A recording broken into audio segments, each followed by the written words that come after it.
Hello and welcome to a special PS5 launch impressions podcast. Let's call this the Crossplay Special Edition podcast. I'm one of your hosts, Collin Crowder. I have Friends. friends. Yes, have my cohort Curtis Penguin with me. I don't know if that's really your last name, but we'll go with it. Friend and co-friend. Yes. I like that instead of hosts now. I think that's the appropriate terminology. Yeah, I think so. I was looking it up online earlier, and I think that's what it says. Yeah. I think Webster's has a friend as word of the year. Yeah. There's a lot of words this year, that's for sure. There certainly is. But again, we have PlayStation 5s, and then there's a lot of people out there that don't have PlayStation 5s. I'm still following the Wario64 Twitter thing of all the people that can't get their hands on PS5s and Xbox Series X's, but we've been fortunate enough to get our hands on one. You, a few days later almost didn't. Yeah, that was kind of scary a little bit. You're not the console wasn't showing up, and who knows when FedEx or UPS would show up. So it actually like real brief, right? Because we don't need to spend too much time on it. But I noticed it seemed like Ohio maybe just got the short end of the stick, or maybe the area in Ohio in which I am, shortly outside of Columbus. I noticed a handful of other people were having a very similar issue that I was from Amazon. And it was Amazon delivery, not through UPS or FedEx or anything. And I don't know, my PS5 sat in Columbus, which is about 20 minutes away from me, for like a good 2 days, for whatever reason. So, I did believe, I think by come Saturday morning, I was like, this thing might not be coming. It may have been lost. And so Friday night, naturally, I just played through the entirety of Kingdom Hearts Melody of Memories, because what else was I gonna do? But it did show up. Good. And we have had the last week to just dive in deep to the majority of the PlayStation 5 launch lineup. Not all of it. Yeah. There's a few games missing. I think like Dirt 5. I don't know if either of us have played Dirt 5. I don't think we have. I didn't try FIFA yet or NBA. Yeah, I've not played Observer. Oh, the Redux thing. Apparently. Redux, yeah, that's that's the word they used. Or Overcooked, all you can eat. I don't even really know what all got PS5 updates. And patches so like yet. As far as like the games that got PS5 updates and stuff like that, and I think that we got a couple of them covered. But as far as the like new games, other than Dirt 5, really, I think we got it all. Not going to talk about Assassin's Creed because I played a few hours, but that's basically nothing for that game. So, but everything else. Yeah, I also kind of, with playing just a little bit, I've only played like a little bit of Black Ops Cold War, but I thought I'd touch on that a little bit. Sure. But I kind of think we'll start with some crossover on the crossplay. Okay, never mind. So we can start off with some UI impressions, some issues, other stuff. You have probably some notes of your own, maybe. I know you said you didn't do too much, but I also wrote pages of notes in my trusty old spiral notebook here. I have notes in my head. Yeah, so let's just start with, I guess, the UI to begin with. What is it better than PS4? What's kind of been your issues, your likes, dislikes with it? Yeah, we'll start with the pros, right? So like it's better in that it's fast. I think, and I guess we'll see over the years how this system, changes at all as far as the UI is concerned. The PS4 as its life, as it aged, that system got slower. The UI especially, I found to be pretty laggy in the later years of its lifespan. And so this isn't, right? Like this is brand new. It's snappy. It's real quick. Which is awesome. I love that. I like the look of it. I love the fact that the store is just not an app. There aren't like apps, right? Other than like the video media streaming apps, right? Like the PlayStation Store is just built into the UI. So when you hover over it, it's just there. And the store is something as well that I think for a little bit longer has been slow, has been laggy, would just randomly crash on me while browsing it. So I haven't, we'll talk more about the store maybe in the cons as well, but I do love that it's just part of the UI, that it's really quick and snappy. I don't think anyone's really bouncing into the store very much right now because, everything came out on launch day, we bought what we bought, and then nothing really has come out in the last week. So we'll see over the next couple months. I do have some cons about the store, but we'll get to that later. Other pros for me, we'll talk about a little bit probably in Astro's Playroom. It's kind of fun or neat to see the reclaim your lead in this speedrun challenge. That happens with Sackboy as well. Both of those games have speedrun. Oh, I got your notifications. Challenges. Oh yeah, I've gotten some of yours. I've gotten some from other people on my friends list. Nice. I haven't taken advantage of it. Where basically when those challenges hit, you can press the PlayStation button. You can jump in immediately to those challenges. I think it loads really fast from what I've read. So that's really cool. But I'm not a leaderboard chaser guy. It's not my thing. Once I get gold, I'm good. Yeah. But I do like that. Like that kind of stuff is cool. So I can see that being used for other things. The activity cards, I think depending on the game, there's some cool uses of it. Like Spider-Man, it seems like it has some pretty cool uses where you can just jump immediately to a certain side mission. Astro's Playroom, I think so far for me, for my personal use, has had I've had the best experience with that game because once you complete it and you're doing trophy cleanup to get the platinum, one, it's a very easy platinum anyways, but those activity cards made getting the platinum that much more enjoyable because one, you could just be like, all right, I'm just going to bounce to this challenge or bounce to this stage really fast and it loads almost immediate, so that's great. But also, I don't know if you use these at all, but the help videos. I have not used any of them yet. So far, the only ones I've used is from Astro's Playroom. To my knowledge, Sackboy has some, and Demon Souls has some. I've not used it in either of those games yet. I don't know about any other game. But in Astro's Playroom, what was really nice about, going back, typically, so every world, there's 4 worlds, and every world is broken up into 4 stages, basically. And so you can look at the breakdown of I have all the artifacts here, but I'm missing a puzzle piece, or I've got all the puzzle pieces, but I'm missing an artifact. So what was great about that is I would just hop in there, I would look at the video, and it wouldn't show you, it would basically show you where it is without going through the full process of getting the artifact. So it would be enough to be oh, I need to go in that direction, of course. And then I would just do it. And it was so quick. There's one thing that I think one thing that getting platinums in games, especially if it's collectible based, I see it I think about it with Miles Morales, right, which is something I need to do, is it feels like you spend much more time getting to the destination than actually getting the collectible itself. It's usually that's the easy part. I'm just spending hours swinging around or jumping around the stage. And so it was nice to just hop in, get the collectible, hop back out to the other stage, get the collectible, hop to the next one, it was so snappy, which was great. And part of that is thanks to the UI. Those are the pros that come to mind. What about you? What are the things that you like about it? Oh, a couple other things real quick. I love that trophies can now show your progress towards a trophy. Right, I have that too. However, not all games use it, and that worries me. Oh, I guess I didn't even really notice that too much. So it seems like most of the first-party Sony games do use it, which is great. Bugsnax does use it. Godfall does not use it. The Pathless, I don't think does either, actually. I could be wrong on that.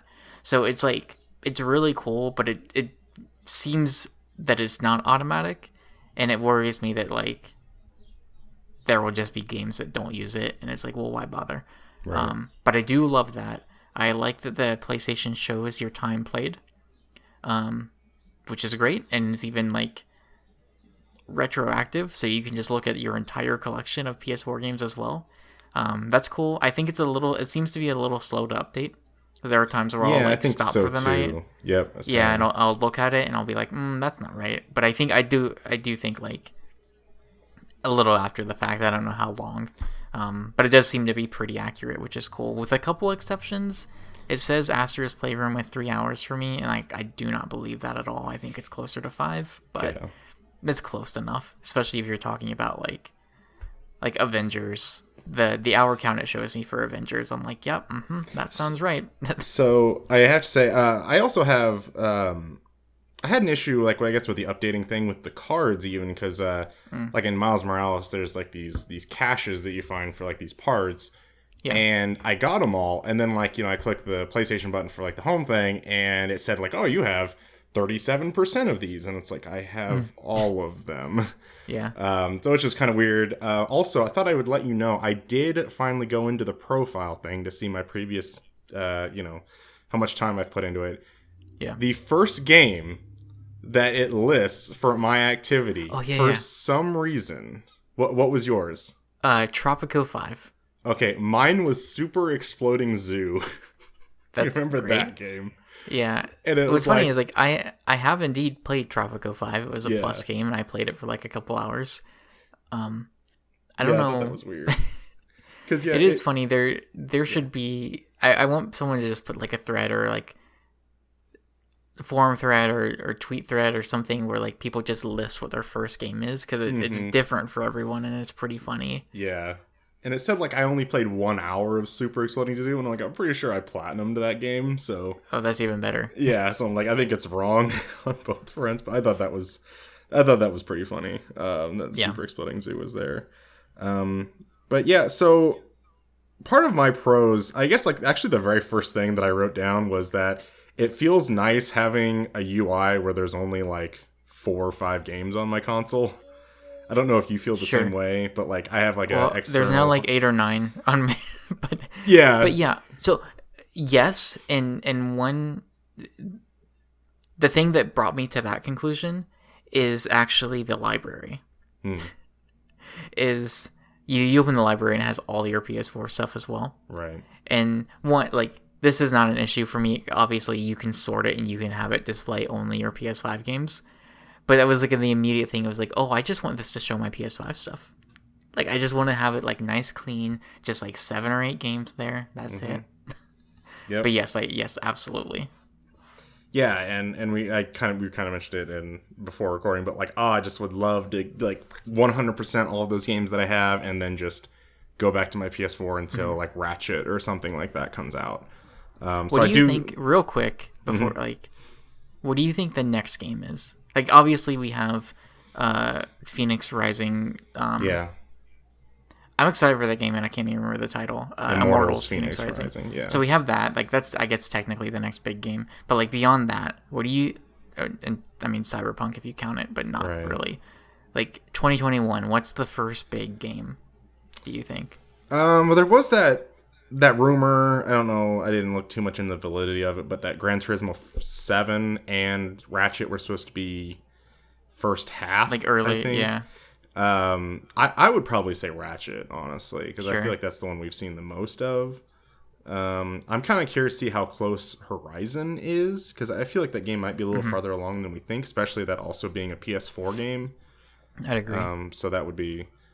But then, I mean, I feel like... I'm going way off now, but like, there's no way God of War comes out next year. Just gonna say that. But yeah, know. I think... I just feel like it is just Ratchet, to me, at least. Yeah. I'm curious, like, how far away Kenna is now.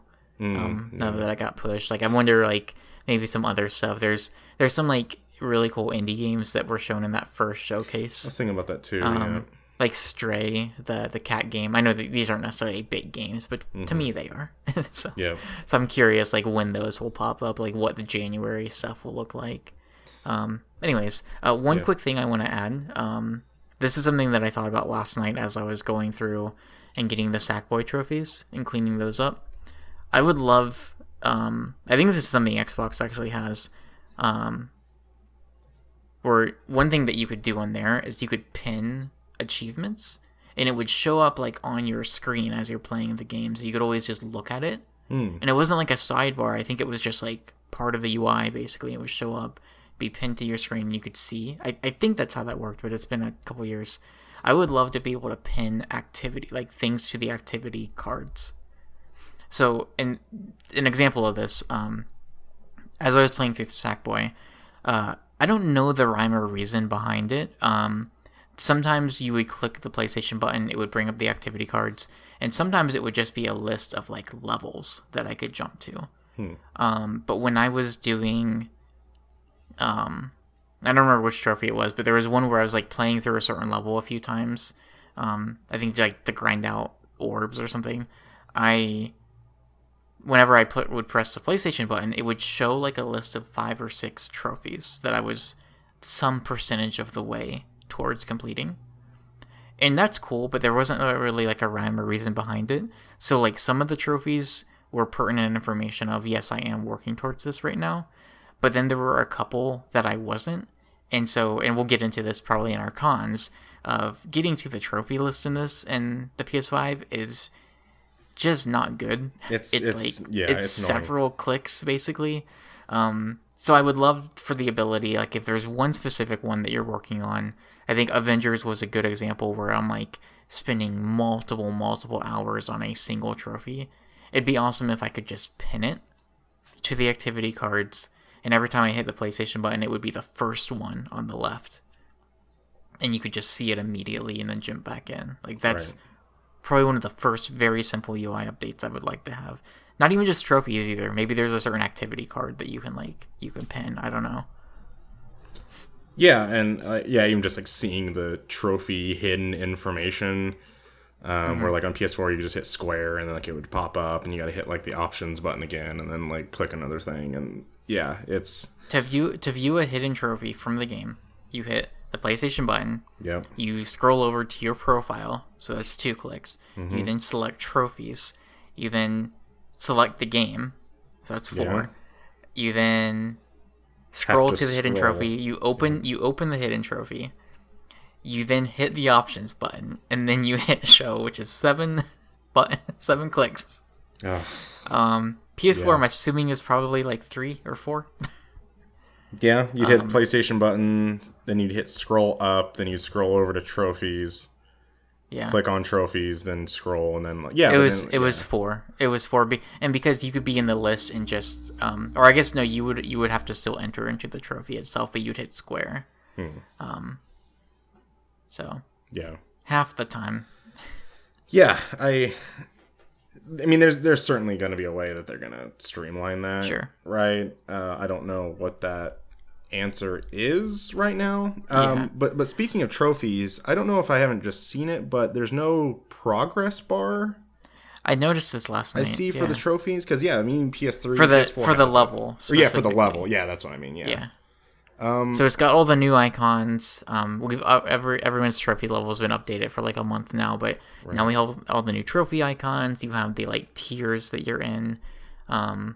But yeah, I noticed that last night, that there's no progress bar for like the tier specifically.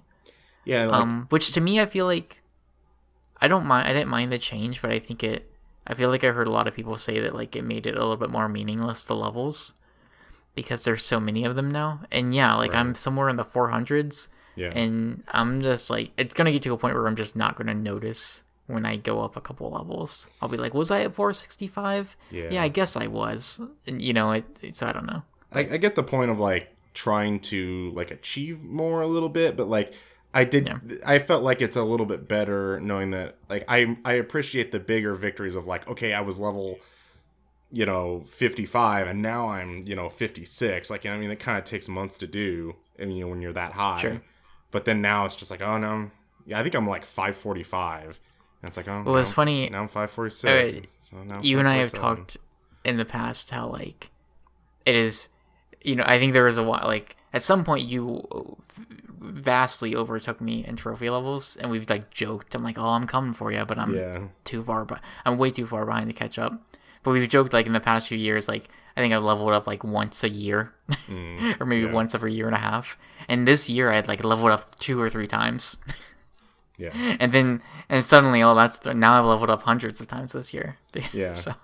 And like, I feel like there's no like added, I can't remember what his name was, but there's like the guy that has the like max level trophies. Like, so he was like 99, and then they did the update, and now he's 999, and he still can't go any higher than that. Like, it would have been cool if 99 equated to like 500, right? Or something like that, where it's like for the very very few, for the handful, we'll say, of people in the 90s, like to like suddenly open it up again, where they've got like plenty of room to expand. I guess not that it matters.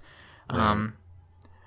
One thing I'll add, I guess we're kind of into like con stuff, but I think the way that trophies are displayed, I get it. Like, obviously they're trying to mimic the activity card look, but for like just the purpose of using that in a UI, it's bad.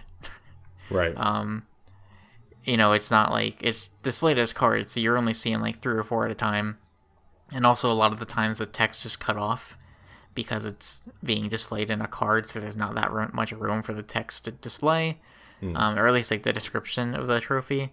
And so you're like, pop into a trophy, read it, pop out, like go to the next one. Whereas on the PS4, it was just a list. It was easy to just read. Now I'm just like, well, one thing you can do, you can actually, if you compare trophies with someone, you can read it as a list. Oh, really? It's pretty funny. I did that with you. I like compared our trophies on, I don't even remember. I think it was like Miles Morales before you started playing it. So I was like, oh, I can see this as a list now. That's great. Yeah. But now I'm just like viewing trophies through like PSN profiles instead, because it's so much easier to just read them if I'm like looking to see what I'm missing. So that's a bummer. I would love for that to be fixed.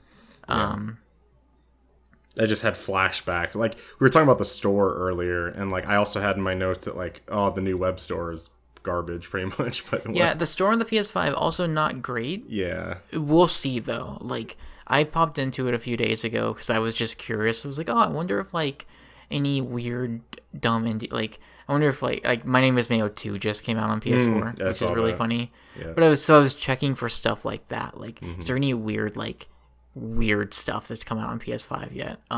Basement Crawl 2. Yeah, so like I opened the store, and I mean, honestly, it puts me in the mind of like opening a store on your phone, like the mobile stores, right? Where there's just a bunch of banners for things, right? Which fine, but like I didn't see a very simple look to see what's new. Look like what are all the new games? Just very simple like categories that you could go and sort by. Right. And the stuff that was there, you have to kind of dig through it a bit. So hopefully, I mean, right now it doesn't matter too much, right? Because it's like, well, there's not. The only thing that's there is launch games, and I mean, you can go all the way down, and you can do like PS5, PS4, I think PSVR. So you can like dig into that, and there's some sorting options there.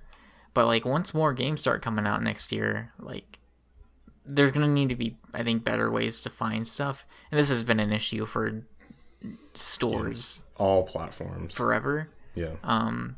But I think it reminds me a bit of like the Switch store, where like at the very beginning, it was like, yeah, this is fine, this serves its purpose, but like very very quickly became not good. Right. And I fear that the same may be the case for the PS5 store, but we'll see. Yeah, and I think it's a whole nother discussion, but there's way too much stuff, I feel like, at times, that's like a lot of these games I don't even know if they need to be on here kind of thing, and sure. I don't know.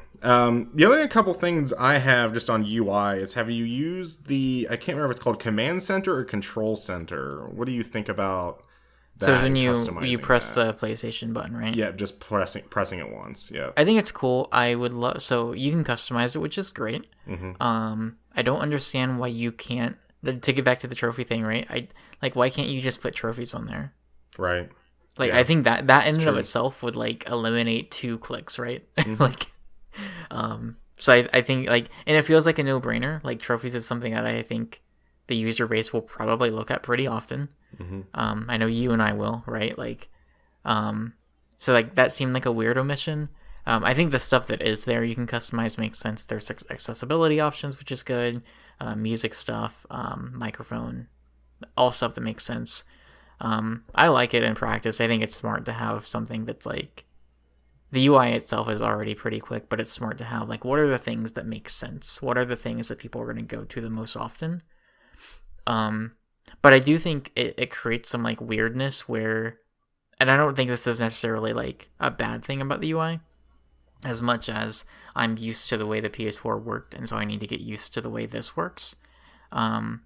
There's not like a friends list necessarily. Like you view it through the command deck. It's like game base is what they call it. Game base, yeah. Weird name for one, but like like that's the way you access your friends list, right? And that's very different because if you're just at the main screen, you're like, well, where is it? Right. So there's stuff like that where it's like it's in the game center, but not on the main UI. And it's like there's some weird disconnects there. But I think that's just you just get used to it. Right. Trying to think of what else. I like that you can view as much as it sucks viewing trophies on the PS5. Viewing downloads is very simple. I find it's like a very quick like, oh yep, got it, because it's right there. Sure. And you can like click into it to see a bigger view of your downloads and uploads and the full lists. Like that stuff is great. Downloading is very quick on this. Very much awesome. so. Very much so. I will say, so what was funny is like I pre-ordered like everything that was physical, I got physical. Or not, I mean not everything, but like anything I was getting, if it had a physical copy, I got it physical. Because my thought process was, well, Sony PSN download speeds are always slow. And if I have the disc, I'll just be able to hop into games that much faster. Copying from the disc like took a long time for a lot of games. Yeah, it took a little bit. And I felt like that was a weird thing on PS4 because there were some times I would put a disc in and it would just immediately copy. But then like other times it felt like it took a while. And then because I figured like, oh, like I'm going to put in Miles Morales or Sackboy and it's just going to immediately just, copy and all that stuff. I really didn't know what to expect, right? Because like part of the pitch for this system is fast. Load times eliminated. So I'm like, if I put the disc in, is it just going to start? Like, I know it's going to have to copy, but like, will it just go? And it does the thing that it does with downloads, where like it copies a portion and then it becomes playable and then it copies the rest. But even then I found that it took, I mean, when I say a long time, I mean like 10 or 15 minutes to do the playable portion and then another 10 or 15 to do the rest. Yeah. But it was still like a surprising amount of time since it wasn't downloading. But it didn't really matter too much because of the way I played games. I would like start with Astros, put Demon Souls in. By the time I was done playing Astro, Playroom, Demon Souls was done. And then I would play it down, like I would play one of the digital games I had while installing from the disc. So it didn't matter too much, but it definitely like reinforced that like, yeah, I'm going to stick with digital from now on, but sure.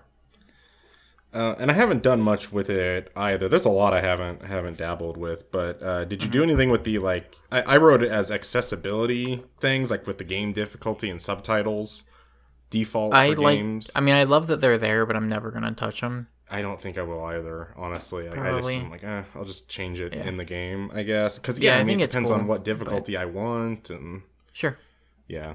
So I think it's super cool that it's there, but yeah, I'm not like, it's not meant for me, and that's fine. Right. So I did not look into that. I turned, as much as I love the feature, I did turn off the like video recording when you earned a trophy. Yeah, I haven't dealt with that because it would pop up being like, oh, new video created, and it's like, I didn't create a video. Yeah. And so even though they're short, from what I've seen, like it adds up fast on like the file size. Oh, okay. So I turned that off immediately. Which actually brings me to another thing. I really don't like the banner. It's like, so when it takes a screenshot, it has like a banner on across the bottom showing the trophy you earned. I really don't like it at all. I guess I haven't really even touched the share button, create button, or whatever. I haven't really touched that. So I haven't that much either. Like I've done a little bit, probably more than I usually do, which even then is not that much. But if you look at any of the screenshots, I think it's definitely meant for the videos. Like I think it probably looks better in the video. But like if you look at any of the screenshot it takes, and it has like the trophy banner at the bottom, it's kind of like it's all like circular sort of. It's just I don't think it looks good, and I wish you could adjust it. I wish like there was like a few options. I definitely prefer. I don't mind the trophy notification, like the new one, like that's fine. But I just like the banner at the bottom. I feel like it hides.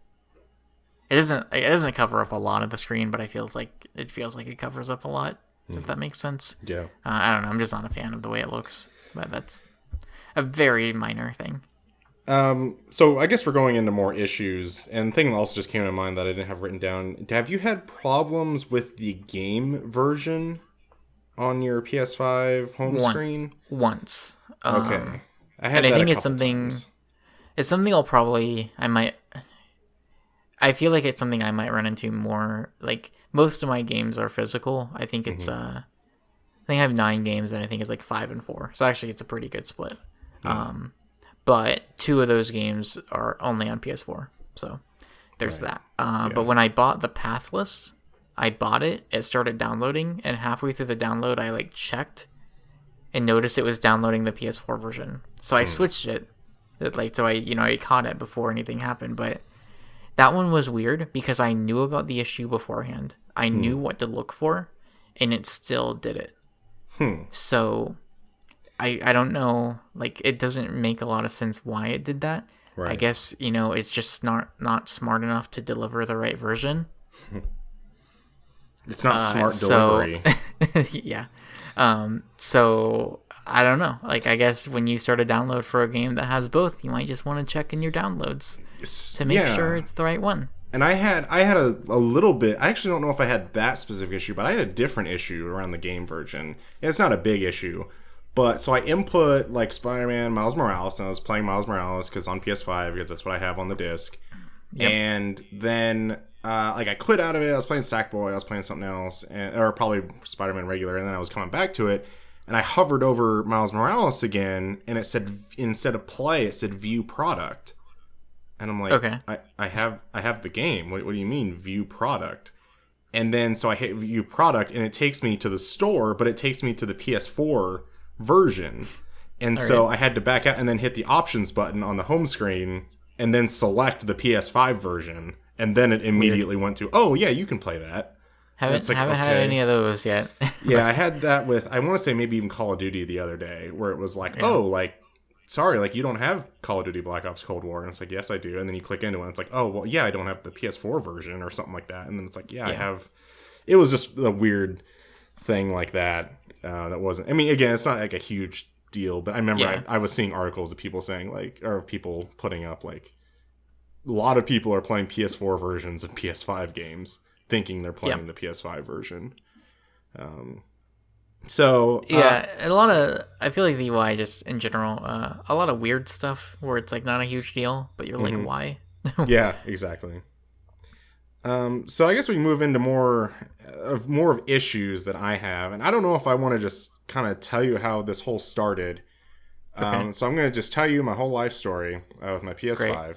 So this is the issue. This is probably the bigger issue that I had. I got my PS5, unboxed it, put it all on the stand, all that stuff. Screwed the stand in. I have my PS5 vertically. Do you have your PS5 vertically? I did. Did it? You have a weird difficulty getting that screw out? I have not tried to take the screw out, I guess.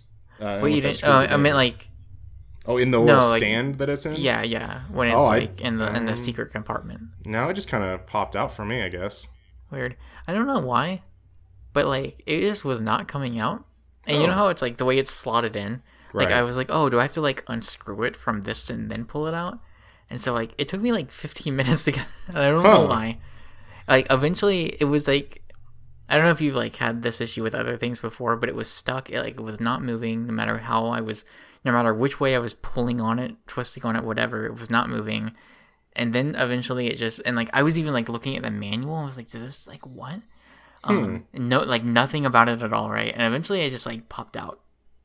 And that was that. And I was like, that was weird. All right. Like, I had a little bit of issue, like, how does this go again to set it vertically? And sure. I had a little bit of that. But yeah, I started all up, start doing the whole boot process.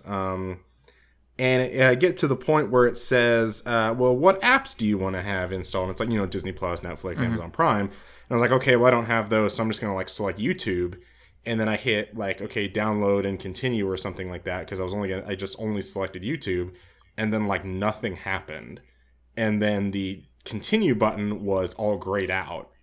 And then it was like, but I could still select things. And then it even said like, oh, you can press circle to go back. And I'm hitting circle and like nothing's happening. And I'm pressing X and like nothing's happening. I could still uncheck each of the like Disney Plus, Netflix boxes. And then like nothing would happen. And so I was like, I guess I'm just going to have to turn the console off. So I turn the console off and I turn it back on. And then it just takes me to the home screen immediately. So I'm like, okay, that was weird.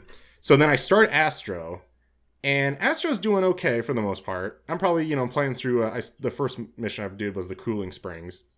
Mm-hmm. And I'm noticing, like, heavy frame rate drops. Like, heavy drops. Okay. And eventually, I see a reference, and I'm like, I want to take a screen... we'll get to that. But I want to take a screenshot of that. And, like, I hit the create button, share button, and, like, the whole thing is just running like a slideshow then at that point. And then eventually just like the game crashes. And then like where like the music is still in the background, but like the screen isn't moving at all. And I was hitting the off button and nothing was happening. So I had to hold the off button for like whatever, it's like 15 seconds to do a hard reset. And then it does the whole like rebuilding the database. And it's like, you didn't unplug your console correctly. All that stuff. Seen that plenty of times. And then I started Astro again. I did it again. And it was doing like the exact same thing. And so basically what I ended up doing was like, okay, I'm going to factory reset this entire thing. Yeah. And I did that. So I factory resetted it. I went through all of the normal stuff again. And I haven't had any big issue since. But I definitely had a kind of a scare there for a little bit with that. I don't know. For sure. I don't know if you've probably had any of that. So I haven't, knock on wood, right? Like I haven't had anything too bad. I've had games that crash, right? Like Miles Morales in the final mission crashed. Luckily, you didn't lose save data or anything. I just, turned it off, turned it back on. We were good. Yeah. Godfall has definitely crashed a couple times. Yeah. We'll get to Godfall, right? Kurt's favorite launch game. Not really, but since my PS5 was delayed a couple days, I had a lot of time to read people's impressions of the PS5. Yeah. And naturally, those who are having issues are going to be posting on the internet, and those who are not will not be. Exactly. And so I saw a lot of things, and I was like, uh-oh. And like, obviously, right, like obviously this is just the way it is. It's going to happen. It's probably not that widespread. So far, it doesn't seem to be, but knock on wood and all. Yeah. One thing I did see that I have not done, or that has actually impacted the way I'm using this, is there seems to be some issues with rest mode. Yep, I heard about that too. I never turned my PS4 off. I always put it in the rest mode. So far, I have never put my PS5 into rest mode. And see, I'm kind of the opposite. Like if I'm like downloading something, I'll put my PS4 into rest mode. Like I'm always just turning off because but it doesn't happen very often. But like sometimes the power goes out here. Sure. Every so few months or whatever, and then it's like got to rebuild the database, all that stuff. So I always turn it off. But the thing is now, like, part of the thing with rest mode is you could just hop back in really fast. Yeah. That thing from a cold boot turns on so quick that like it almost doesn't matter. Yeah, so that's true. There's I was thinking about that too. I was like, because I was playing like a little bit of Miles, and I was like, do I want to just leave I'm like, I need to go run an errand real quick. Do I just leave the console on? Because I didn't want to put it in rest mode. But then I might as well just turn it off because it's going to take like 10 seconds to get into the game anyways. Yeah. So yeah, so far I haven't. Outside, like I've had a couple games crash. Couple things I do want to say. I think before we move into Astro's Playroom. One, now I know that for other things, not just game consoles, like the ideal that like you would log into one singular profile and have everything else log in fine. Like on the PS5, I was like, man, I'm gonna have to log in to one. I knew that I could log in through my phone for PSN, so like that was cool. I was like, when I download Twitch and YouTube and Netflix, I'm just gonna have to log in again on these things. Right. I didn't. Like, Oh. yesterday when I uploaded a video from Sackboy, I was like, well, I'll upload it to YouTube. And I was like, oh, crap, I might have to, I don't know if I know my login. But it just had it. I think all that stuff was just tied to my PSN account. Yeah. So I logged in through my phone during the setup process. And I haven't, like, Twitter, YouTube, the things that I actually used on my PS4, like, all that stuff was just there. I don't watch Netflix on PS5. I have a Roku TV, so I just use that. But all the other social media kind of stuff that I had on PS4 that I actually used for like sharing stuff, all of that was just logged in already, which was really nice. Yeah, I appreciated that. Yeah. The other thing, as far as like the system stuff, again, haven't really had like tech issues in the way that I've seen other people have. I've just had I've had a couple games crash on me. I think Bugsnax might have crashed once, come to think of it, but I don't remember. Yeah. I know Miles did once, and I know Godfall has a couple times.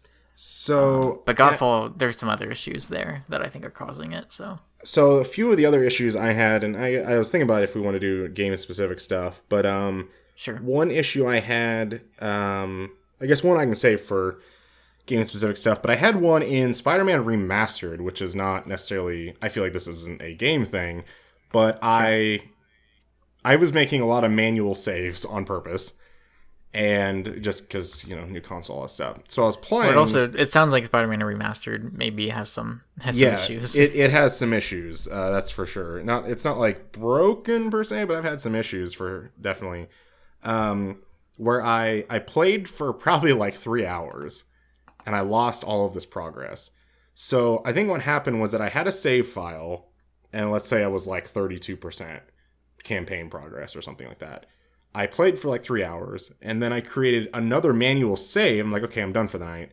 And then when I logged out of the game, I had a notification saying, hey, this save didn't upload to the cloud correctly. And I'm like, oh, okay, that's weird. Like, yeah, I'll just retry, and it'll re-upload to the cloud. And I just thought nothing of it. Then I came back the next day, and that save that I played with yesterday is just gone. And I think what it was is my old save just then copied over the save I just had in the cloud, which was my only understanding of what that could have been. Like, if that makes sense. So I ended up this actually reminds me too. So I don't plan on like talking about this game too much on this podcast because I want to focus on PS5 stuff. But I did. So like, I bought Kingdom Hearts Melody of Memories, and I pre-ordered it, and I was like, well, I want to wait. Like, I was still hoping my PS5 would show up on Friday, like a day later. So I was like, yeah, I just want to play it on that. And when it didn't show up Friday, I was like, okay, I'm just going to download the PS4 and I will play through. Because I know it's short, I'll just play through this game. Mm-hmm. So I did that. And I beat it like Friday night. And then Saturday morning, or Saturday afternoon, PS5 shows up. I think Sunday, I downloaded Kingdom Hearts Melody of Memories on the PS5. I made sure to upload my save to the cloud from the PS4. And I went to like, I don't know if you've tried this for any PS4 games, but I went to download the save from the cloud onto the PS5. And when I entered, so you can enter the PS5 cloud saves or the PS4 cloud saves. I think I've seen that menu. So I entered the PS4 and there was nothing. And I was like, yeah, there's nothing here, man. Oh, jeez. That's literally what it said. Nothing. Yeah, or none of those exact words, but it was like, Sid I was like, Schumann sorry, bro. Like, Mark Cerny's just like, sorry, man. Nothing here. Which is weird because I have a whole lot of PS4 saves. Right. So I don't know. I haven't tried it again since then. I was like, that's weird. And I was like, well, I'm not in a rush. I'll figure it out later. But yeah, I had like an issue there where it just did not show my PS4 saves. And I don't know. Yeah. Maybe it was just a bug and it will work now, but it was weird for sure. And the only other thing I can mention that's not a game-specific thing is I texted you that one night that I was playing Sackboy, and my PS5 was running hot. Like, it was, like, really hot. Like, I took disc out, it was really hot. And, like, I have my PS5, like, it's kind of next to the TV vertically, and then it's also, like, kind of next to my PS4, but it's not, like, right next to it. Sure. And, like, an inch apart, like, it's further than that. And, like, I was, like, feeling my side of my PS4 and the side of my TV, and, like, they were both hot. And it was, like, really warm. Since I've tried like touching it here and there, and like it hasn't been that hot at all. Yeah. So I haven't had that issue. So I will say since. one thing I didn't tell you. I think shortly after we finished texting about that, I like turned my PS5 off later. Immediately checked, and it was like cool to the touch after almost a full day. Yeah. And I had that yesterday. All right. Even yesterday. I was like, okay, I've been playing a lot of Miles and stuff. I'm like, I'm gonna see if that. And it's like, no, it was perfectly fine. So one last thing I'll say before we move on to video games. So I did get the controller charger, and I have 2 controllers. Oh, okay, yeah, I got 2 controllers too. Nice. With a couple, so with the exception of like that first day where you have to like plug those controllers in to sync them and everything. Mm-hmm.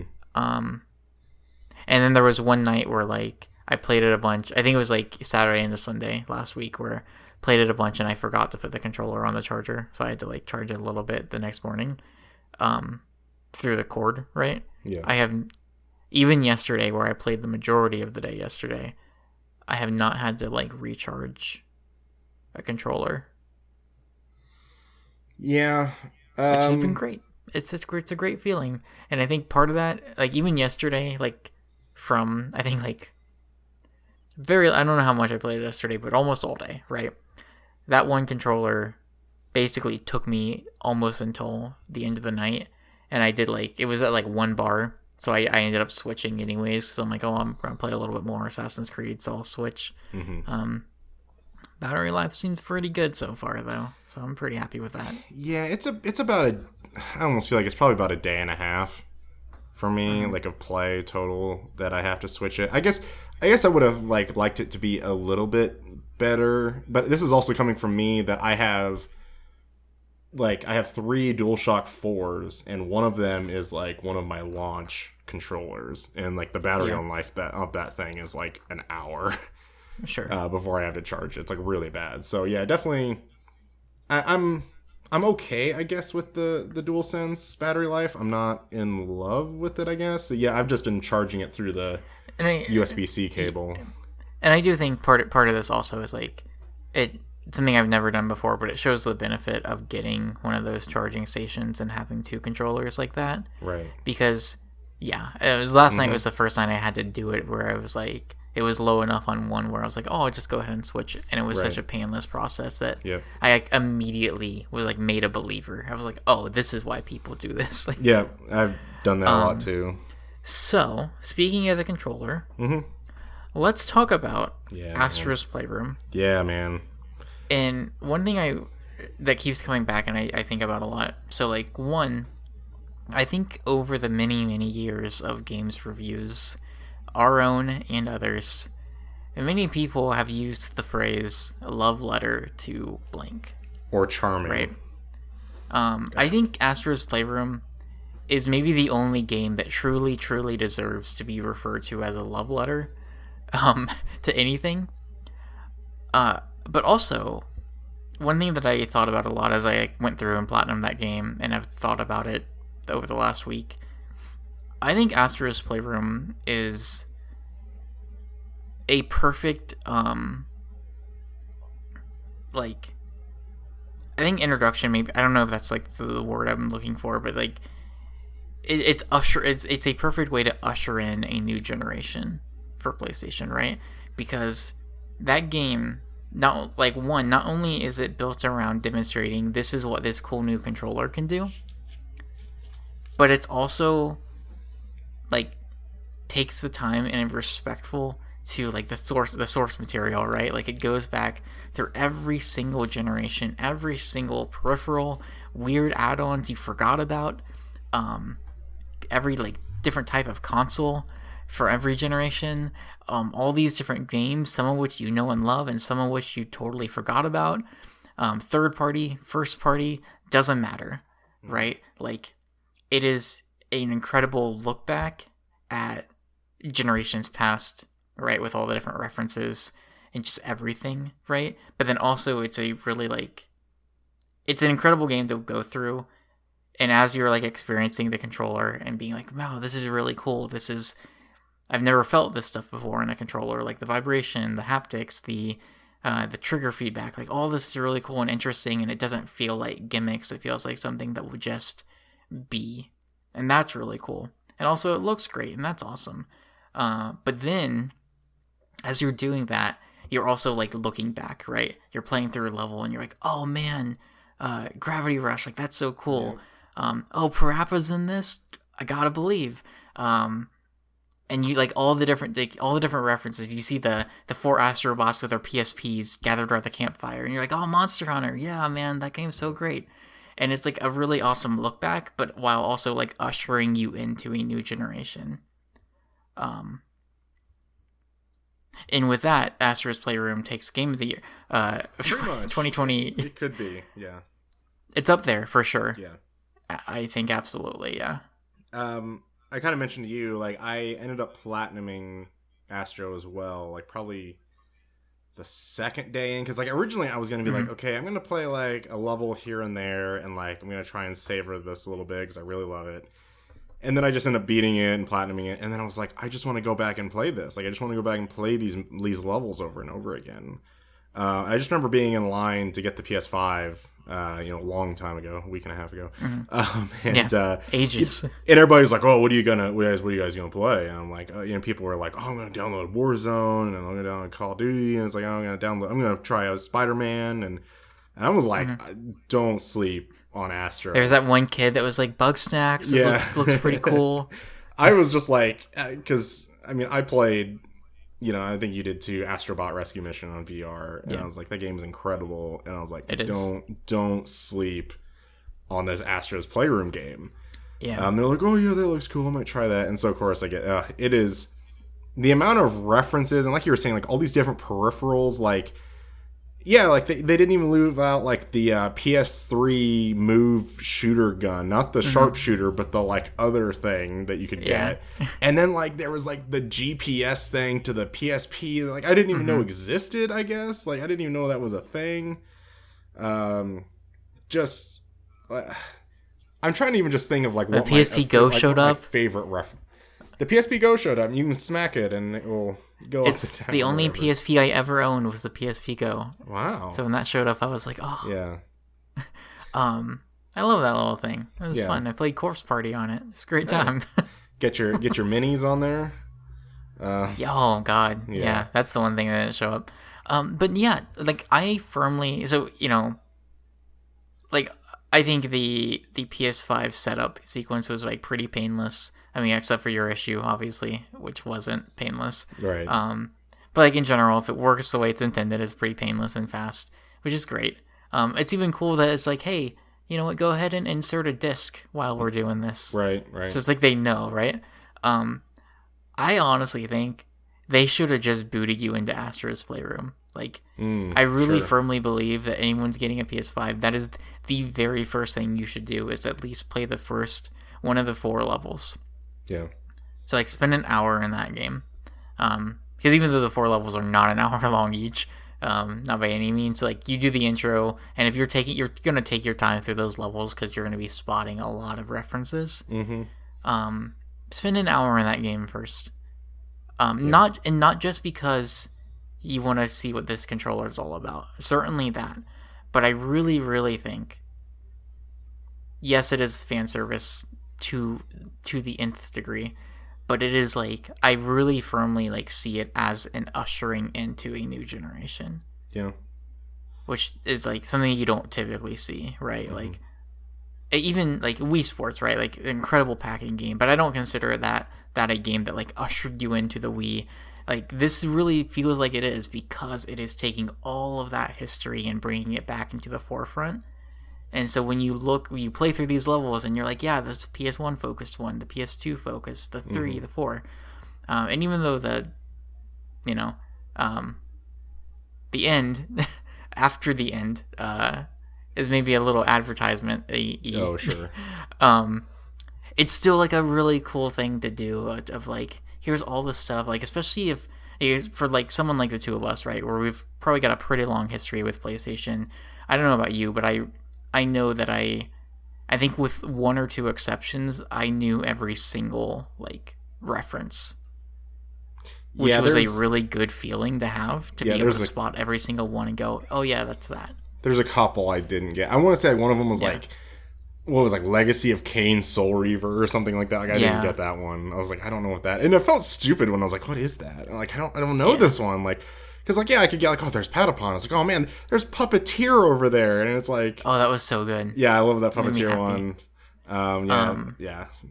And yes, it is all fan service, but I do think I think it does like a second job where like this game is made for the controller, but I think all that stuff does a second job of like, hey, you just spent a lot of money on a thing you're going to be spending 6-7 years with. Yeah. Like, let's take a moment, let's take a couple hours to kind of like remember what has brought us here.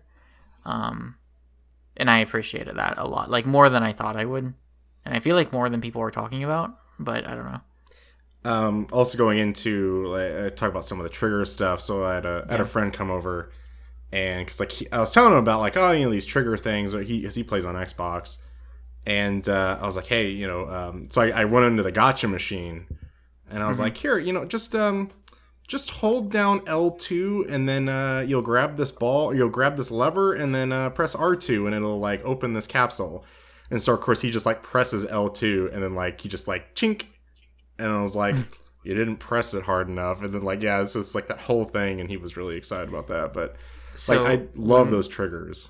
When my roommate and I were playing Sackboy, I purposely, like, so when you pick up items in that game, there is feedback, like, there is, like, pushback on it. But if you're just pressing the triggers without anything to grab, there isn't any.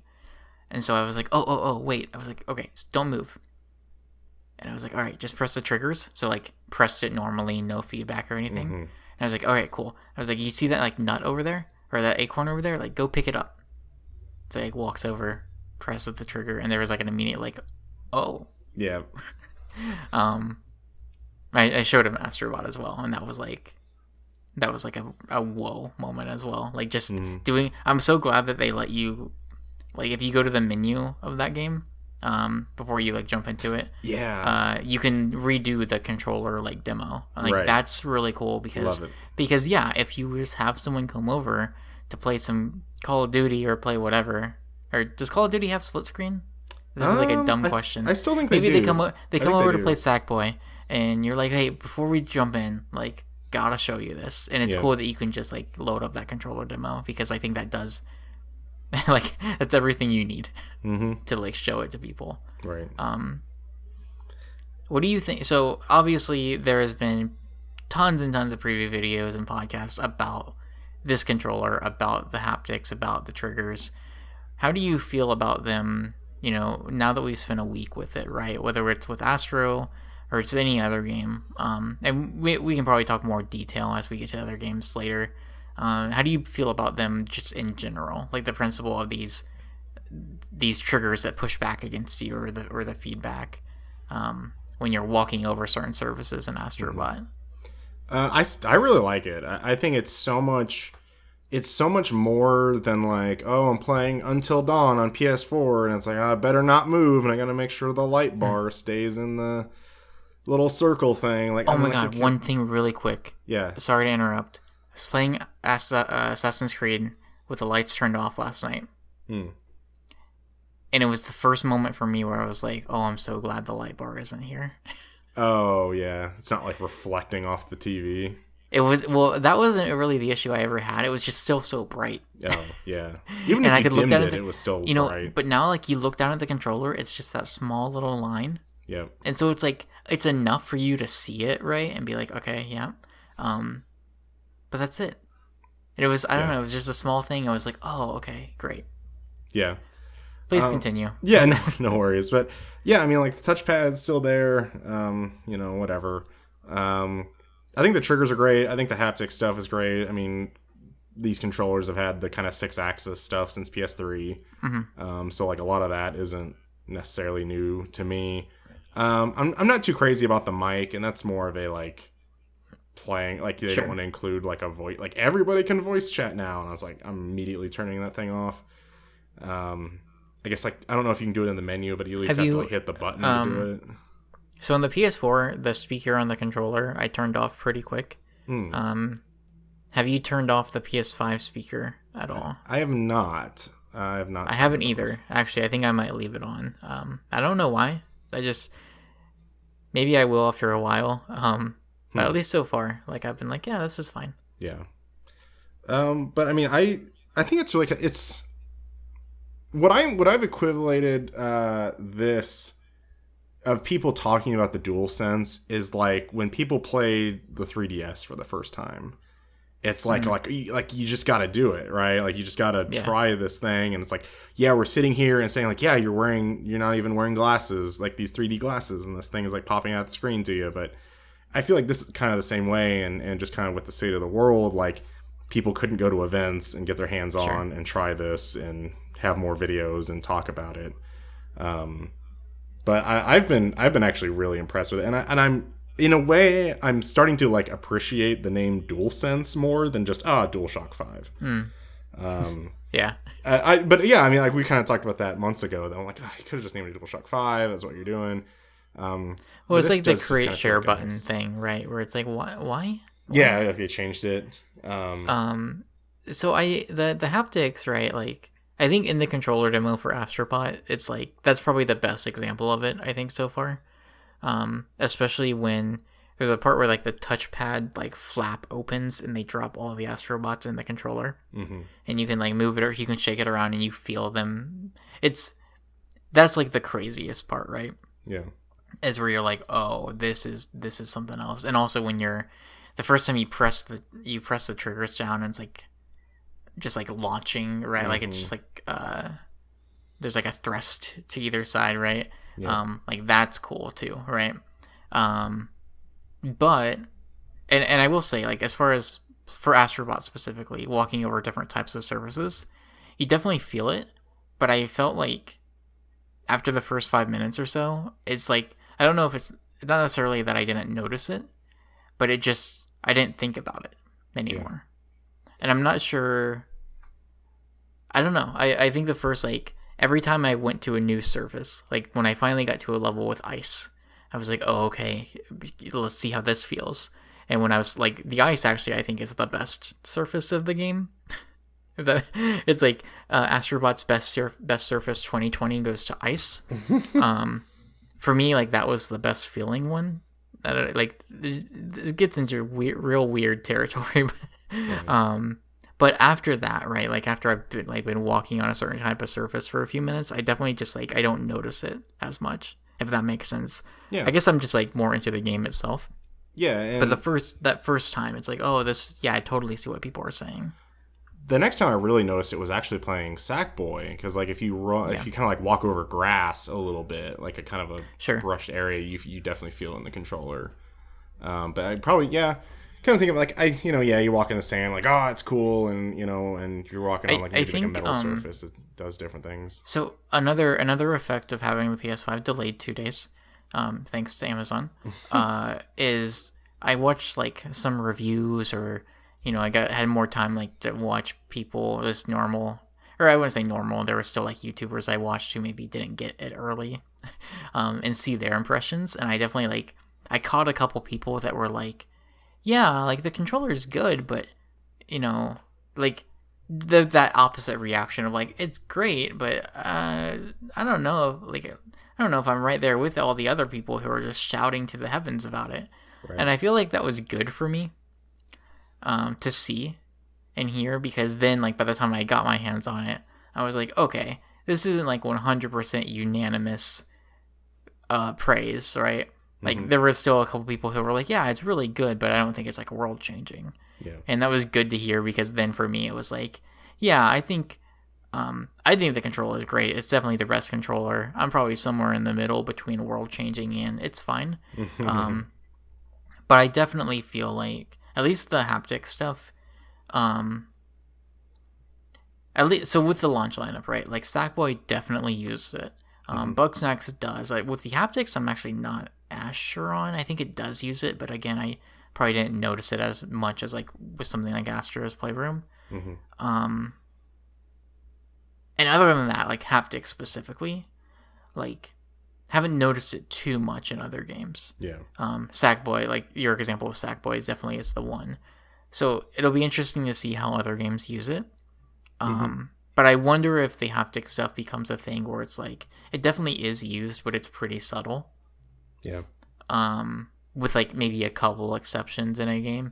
And so it's one of those like, yeah, it's pretty cool. It definitely adds to certain elements of the game. Like if you're playing a game like I don't know, like Kerbal Space Program 2, whenever that comes out, like and you launch your ship, like you definitely feel it, and that's cool. But I wonder if in general it'll be like a pretty subtle, like, yeah, this just feels better than Rumble used to. It's the triggers though that I feel like are gonna be the thing that I continue to notice every single time. So in Astro's Playroom, like you get like specific vehicles or other things that you enter that changes the way you play that game. Instead of a platformer, now you're in like a ball and you're rolling around like Super Monkey Ball or something. Or you're in a monkey suit and so you're like hopping around grabbing ledges, or you're in a robot and so you're tilting the controller and pressing the triggers down to launch into different platforms. There's other ones as well. So the triggers like have really messed with me the first couple of days. I don't know about you. But I really like was bouncing back and forth, especially like from Astros to Miles Morales. And I think between those two and Bugsnax and in Sackboy as well, like the way the triggers are used in each of those games was really screwing with my mind. Yeah, it definitely did that with me, because like even got to a point where I was playing Spider-Man, and like when you're doing the web swing, there's a little resistance, but not much. And I was even like, is this just normally how the R2 feels now, or is that like, is there any resistance? Yeah, it did kind of. I spent a lot of time trying to think of like how it works like when you're programming games, because I'm like, man, like obviously if the game's off or the game's not using it in that instance, you can just press that trigger and there's nothing. It's just like a trigger, right? And if a game doesn't use it, it feels that way too. But then like in Bugsnax, right, you can launch you have a slingshot that you can like launch sauce and into the world. You can take some ketchup and just like into your slingshot and sling it away.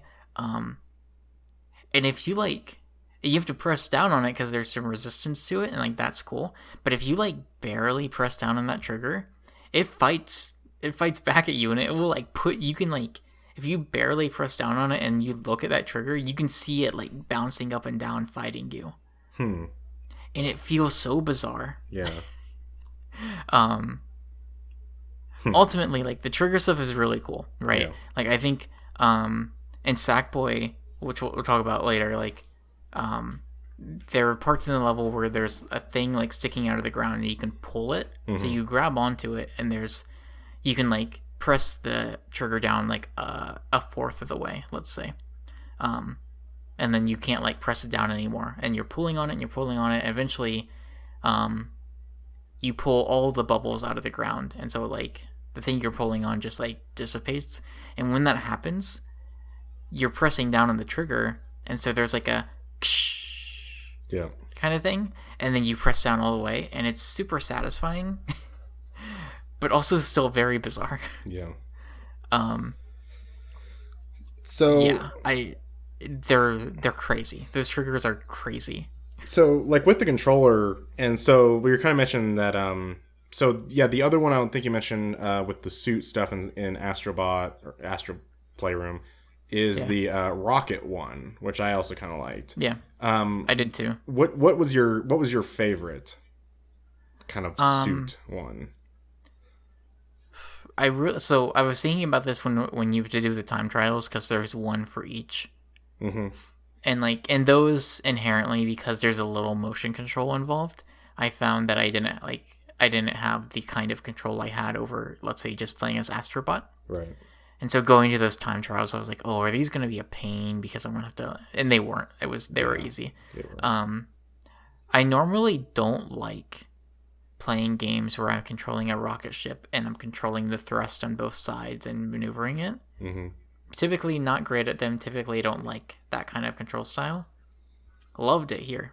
And I think part of that is the controller. I think part of that is having the kind of control you have over the thrust with the triggers.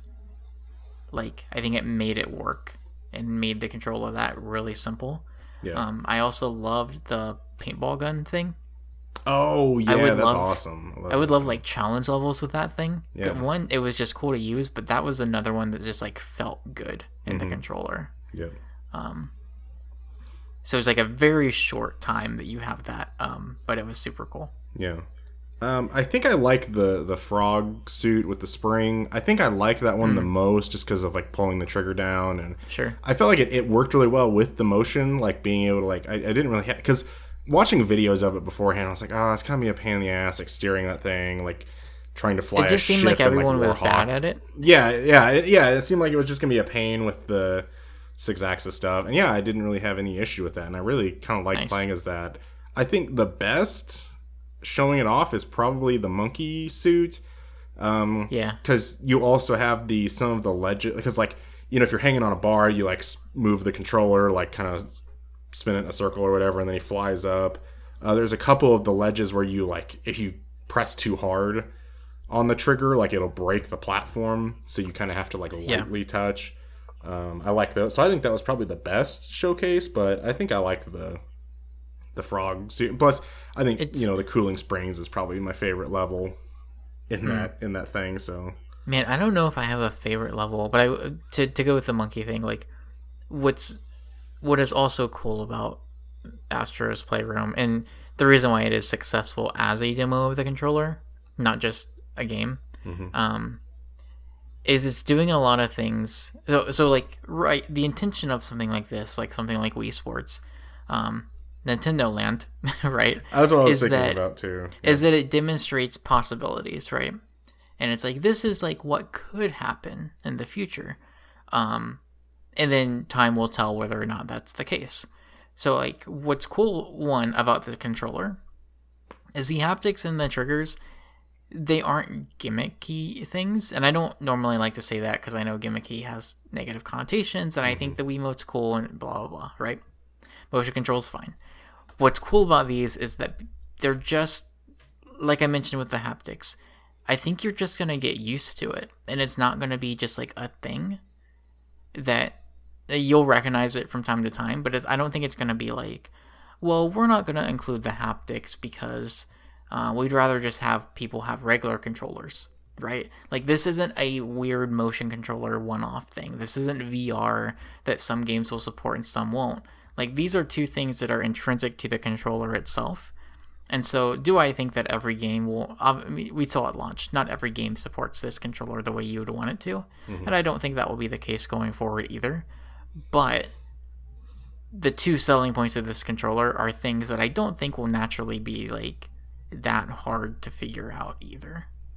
Sure. Or at least it doesn't seem like it, right? Like, the haptic feedback is probably, you would think, is just something that you would want to have included anyways. Like, I think it depends on what the dev tools are like, probably. Like, how hard is it to include?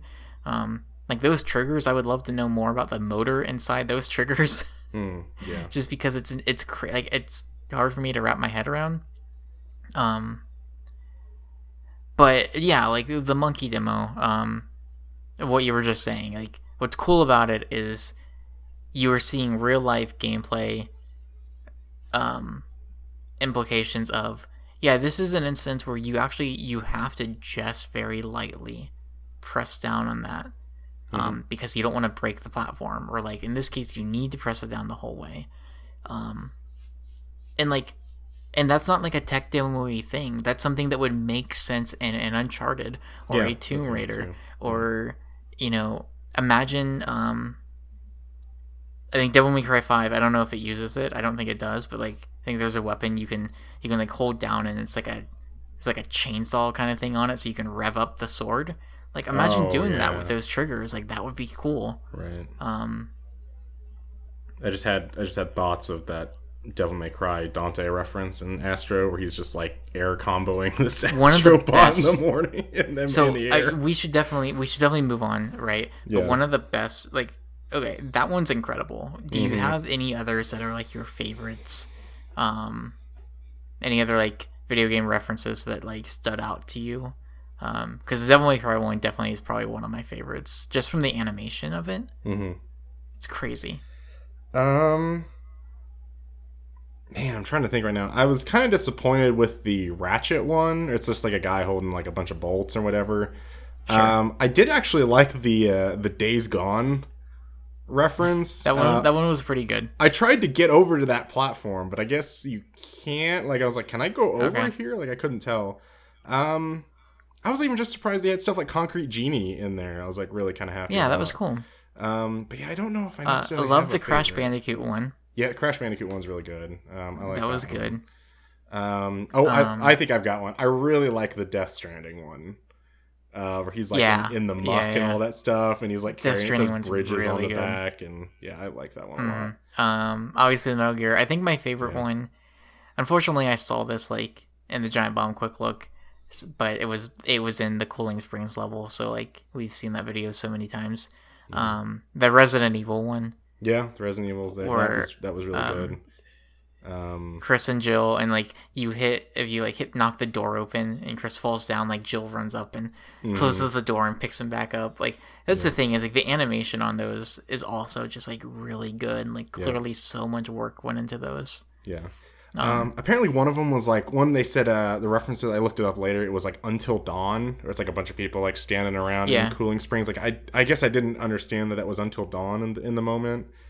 I think there's some hats that they're wearing where it's like, oh yeah, that's there's certainly some like that where it's like, I'm pretty sure that's what that is, and it was the Heavy Rain one's good. Yeah, there's too. Heavy Rain, and then also Detroit references in there, stuff like that. But the last thing I'll say is, man, I want another full on rescue mission game like this. I hope Team Asobi, Japan Studio. I do wonder.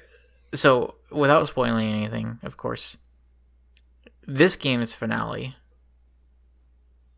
the last like stage, we'll say, amazing. I thought it was gonna be. I think I was playing else, it like, but I think I was playing it like midnight or something, and I was just losing my mind. Yeah, I was like sitting there all alone in the dark and just being like, you guys have lost it. Yeah. Incredible.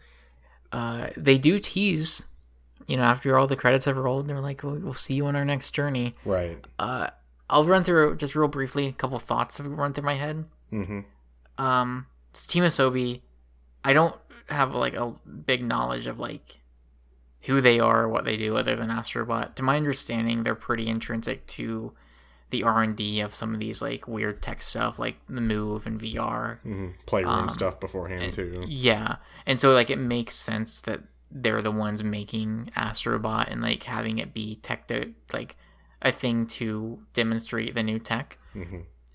So I wonder if their role will continue to be, we're gonna make games to show off the new tech. Oh, sure, I know where you're going with this. I think. However, I want them to just make a game to make a game, right? And like obviously, I think it'll just still be intrinsic to them that they'll want to show off technical stuff. But I don't necessarily want to have to wait around for whatever PSVR 2. That's what I was thinking. Yeah, that's what I was thinking for the next Astrobot game, which probably is what will happen, right? I would love for them to just be able to get a lot of budget to make whatever the next Astrobot game is, because this game, what I've said about it before, like there's a lot of incredible fan servicey stuff. Astrobot Rescue Mission didn't necessarily have that. It was just a good game on its own, and then the VR stuff elevated it. Like, I think that they can make an incredible Astrobot game that's just an Astrobot game. Yeah, I agree. And very likely using system features. And controller features, of course. But I think part of it is just I want more. Like, the ball rolling thing. I would love more levels of that. Yeah. I just want, like, it's... Astro's Playroom to me is, like, perfection. I don't think there's a single thing I don't like about it. Yeah. I would love for them to just put out more stuff. Is Astro's Playroom, is this your game of the year? No. Okay. We live in a year where Final Fantasy VII and The Last of Us Part 2 and Animal Crossing and Demon Souls. I mean, if we're being honest, right? Demon Souls will be my favorite game of the year. However, I don't think I'll include Demon Souls on the list because it's a remake. Sure. But from what I have played, Final Fantasy VII is a remake. Very different. Yeah, true. I still think Final Fantasy VII is probably my game of the year, but while I was playing Astro, I was like, this might be. I do think so. Right now, it's so like my top 10 is gonna be packed. I will say. Yeah. Right now, if you like held at gunpoint, if I had to name 3 games, it's the ones I just mentioned: Animal Crossing, Final Fantasy VII Remake, The Last of Us Part 2. Mm-hmm. Probably. However, Bugsnax is Bugsnacking up there. Yeah. I really, really love Paper Mario. Origami King, and I mean Godfall. Godfall. Also, wow, big no. Also the Pathless. I've not finished yet, but it that also is a game that I could see easily being like in my top 10. Astro's Playroom, without question, will be like in my top 10, maybe even top 5, maybe. It's incredible. Like I think they knocked it out of the park in the same way they did the VR game. Yeah. Like they are obviously very talented at making very fun platforming games. Yeah. Yeah. Well, you kind of mentioned it. Bugsnax.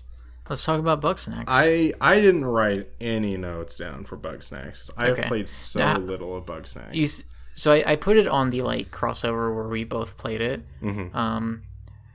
But we mentioned this before, and if I can get you to commit to a spoiler cast, we don't need to spend too much time on Bugsnax. Okay. There are some things I do want to say though. So Bugsnax is amazing. As I knew from the beginning, all these people that were like, "Oh, it's just a meme game." No, it's one. I will say, so coming from Octodad, I think it's super impressive. It's obvious why this took as long as it did. I think 5 or 6 years in development. Yeah. It's a pretty big jump for them. Octodad was a couple hours long. It was pretty goofy. It was very simple. Obviously, the controls are not simple at all, right? But it wasn't a long game. And I don't know how big their team is now, but they were pretty small then. I imagine they've expanded a bit, but Bugsnax has a lot going on. So we'll start. Okay. So I think the first trailer led people to believe that this was going to be a certain kind of game, right? And I think the first trailer even teases it at the end, right? It sets up a very weird world with bugs that look like snacks. There's a very catchy song, but the end of the trailer teases something sinister, right? And I think, myself included, a lot of people's minds went to I'm blanking on some of the names. So there's definitely a category of game that has emerged on PC and elsewhere and over the past 5 or so years. A sim game. Of games that get dark, that start all cheery and happy, and then they get dark. They call those the Hatoful Boyfriend genre. Hatoful Boyfriend, for example, right? And there's other ones, right? So, and I think a lot of people expected it to go that route. And in some ways, yes. But also it is so much more than that.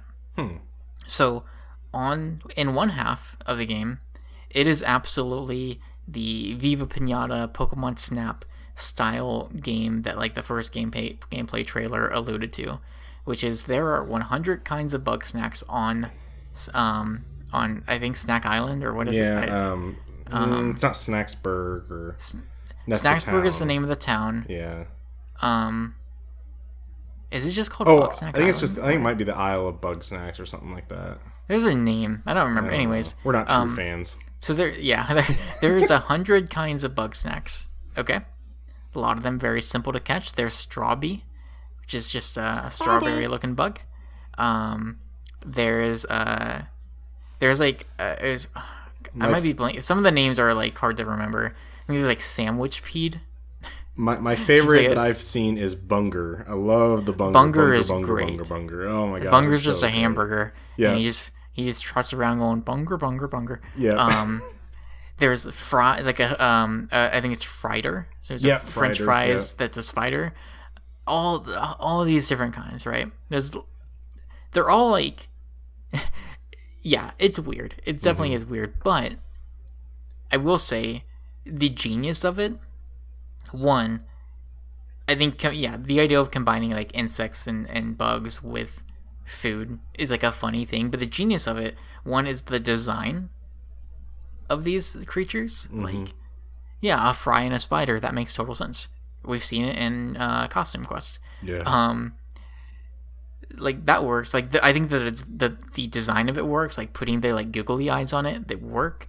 And there's just like a bunch of different. There's such a huge variety. And actually catching them, you have like 6 or 7 different tools that you get throughout the course of the game. All of them are very different, and they open up a variety of ways to catch the different Bugsnax. And some Bugsnax are simple. Sometimes you just put the trap down, you wait for the Bugsnax to walk in the range of the trap, you activate the trap, you're good.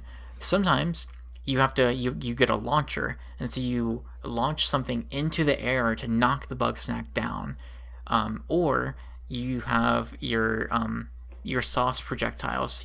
So you scan a Bugsnax with your camera, and you're like, oh, this Bunger loves ketchup, and it's very early on. There's a bug you're trying to catch that's scared of you. So if you ever walk up close, it runs into a bush and stays in the bush until it's safe. So what you do is you scare off the bug into the bush. You then take ketchup and you fling it onto the bush. And so the Bunger is like, I love ketchup. And so he runs and slams into the bush, causing the other Bugsnax to run out. And when it runs out, it runs right into the trap you've set. And so it gets complicated, especially Right. and you get into the later games, and there's like Majora's Mask elements to this. That is one thing I did not think you would say today. Yeah, so like there's an element of it with the way all of the Bugsnax interact, right? Like there's 100 of them, and there's several different biomes with a variety of different snacks in each biome, and so sometimes you have to like figure out the puzzle of, okay, this Bugsnax loves hot sauce, this one hates hot sauce, or this one really hates this kind of Bugsnax. So if the two of them get near, they're gonna fight. And you have to use that to your advantage to catch each different type of Bugsnax. So there's that. That element of the collection of like all the different Bugsnax, all the different ways to catch them. There's all these different tools, so there's a variety of methods. Each one's like their own puzzle. There's that element. And then there's Snacksburg. And Snacksburg is where the Majora's Mask element comes into play. Okay. Snacksburg begins empty. The town has disbanded. All of the residents, all of the Grumpuses have gone away because Of the moon coming down. Because of the moon. The moon comes down with the snack moon. It's actually just a big cheese wheel. So yeah, exactly. So they're... you're a reporter. You're drawn to the island because this researcher, she's come in. She's like, oh, I've discovered Bugsnax and they're crazy. So she's invited you to come down, right? You get there, she's missing. The only person you find is the mayor, who no one likes. He's just this like low key guy who's really bad at everything. No one likes him, and he's just like, he wants to get all of his friends back, even though no one, like, everyone hates him, but he sees them as friends and he wants them all to get along. But everyone's left now that this person has gone missing. They're all like, all right, well, I'm out of here. And so part of the story of this game is going out to the different biomes, finding the Grumpuses, and doing tasks for them, which is typically find me this Bugsnax. So you go through their own little story mission, and you bring them back to town. And as you're bringing them back to town, Snacksburg starts to become alive again. And the way that a Majora's Mask is, where everyone in this town has a schedule. There's a day-night cycle in this game, and so at any given point, they're doing different things. There's specifically a type of Grumpus who is a drama queen, and she loves drama. She is fueled off of it, and she's always asking you in her like personal story missions, I want you to find out what this person does at midnight. They're always acting a little weird. What do they do at night? And so you go spy on them to figure out what the heck they do at midnight. And some of it is funny, some of it is like oddly really serious and interesting. And we'll get into it more. We'll spend more time on this when we do a spoiler cast. But the interpersonal relationships of these Grumpuses is so much more than I think anyone expected it to be, just going off these trailers, right? Like, it's so much more than, here's a story about this weird Bugsnax Island, this person goes missing, and you're the reporter that comes in, you gotta figure out the mystery, and maybe it gets dark, I don't know. Like, it's so much more than that. Like, so much of this game is, there are 12 Grumpuses, 2 of them are missing, so and then there's the mayor, so there's 9 other that you bring back, and all of them have a certain kind of relationship, right? There's 2 of them that are husband and wife, but they've been split apart, and can you bring them back together? There's one of them who loves Bugsnax, but he doesn't believe in eating them. Okay? He lives right next to the farmer Bugsnax, who is totally okay with eating Bugsnax, and will grow sauces. And so they're in groups of 2 of like, these 2 really like each other, but they hate this other Grumpus. And so it's dealing with these like interpersonal relationships with those 2. So there's definitely like a part, Pokemon Gotta Catch 'Em All, but also part visual novel element to this. Where there's a lot of story here. There's a lot of dialogue. Writing, it sounds like, too. Highly recommend. I've not done all of them, but like definitely recommend that they go through and complete all of the character, essentially loyalty missions, to see through their full story and like learn who they are, because they're all like really interesting characters, and they fit into certain certain archetypes for sure. But they're all like, it's been so long since I have like met a cast of totally unique and new characters, and that have been so like totally sold on all of them. Right, like it's easy to be like, oh, here's a new cast of characters, I don't really know if I care about them that much. Like, I liked all of these characters in this game. Okay, nice. So like, out of my curiosity, so like I'm still pretty early in. I think I'm trying to catch the first Frighter or whatever, because you've got the southern guy with a straw in his mouth. You got that guy. He's like, go get the Frighter, and I'm like, okay. So once you get to Snacksburg, does like the game open up, or like can you go anywhere, kind of thing? Mostly. So there's several biomes, and typically, so I think once you get to Snacksburg, you'll go to like the beach area, and that'll be the next destination. There's a couple Grumpuses there. And then it starts to open up a bit more. Like, there's a point, it gets to a point where there's like, I think maybe midway through the game, where there's like 3 different biomes that you can tackle in any order. Or you can complete a certain amount of a biome, then you go to the next one because you got to meet this Grumpus who gives you this tool that you're going to need for this kind of Bugsnax. It definitely does open up a bit. And typically it gets to the point, once you're farther along, where there's several side quests that you can be doing. There's the main narrative you can keep following.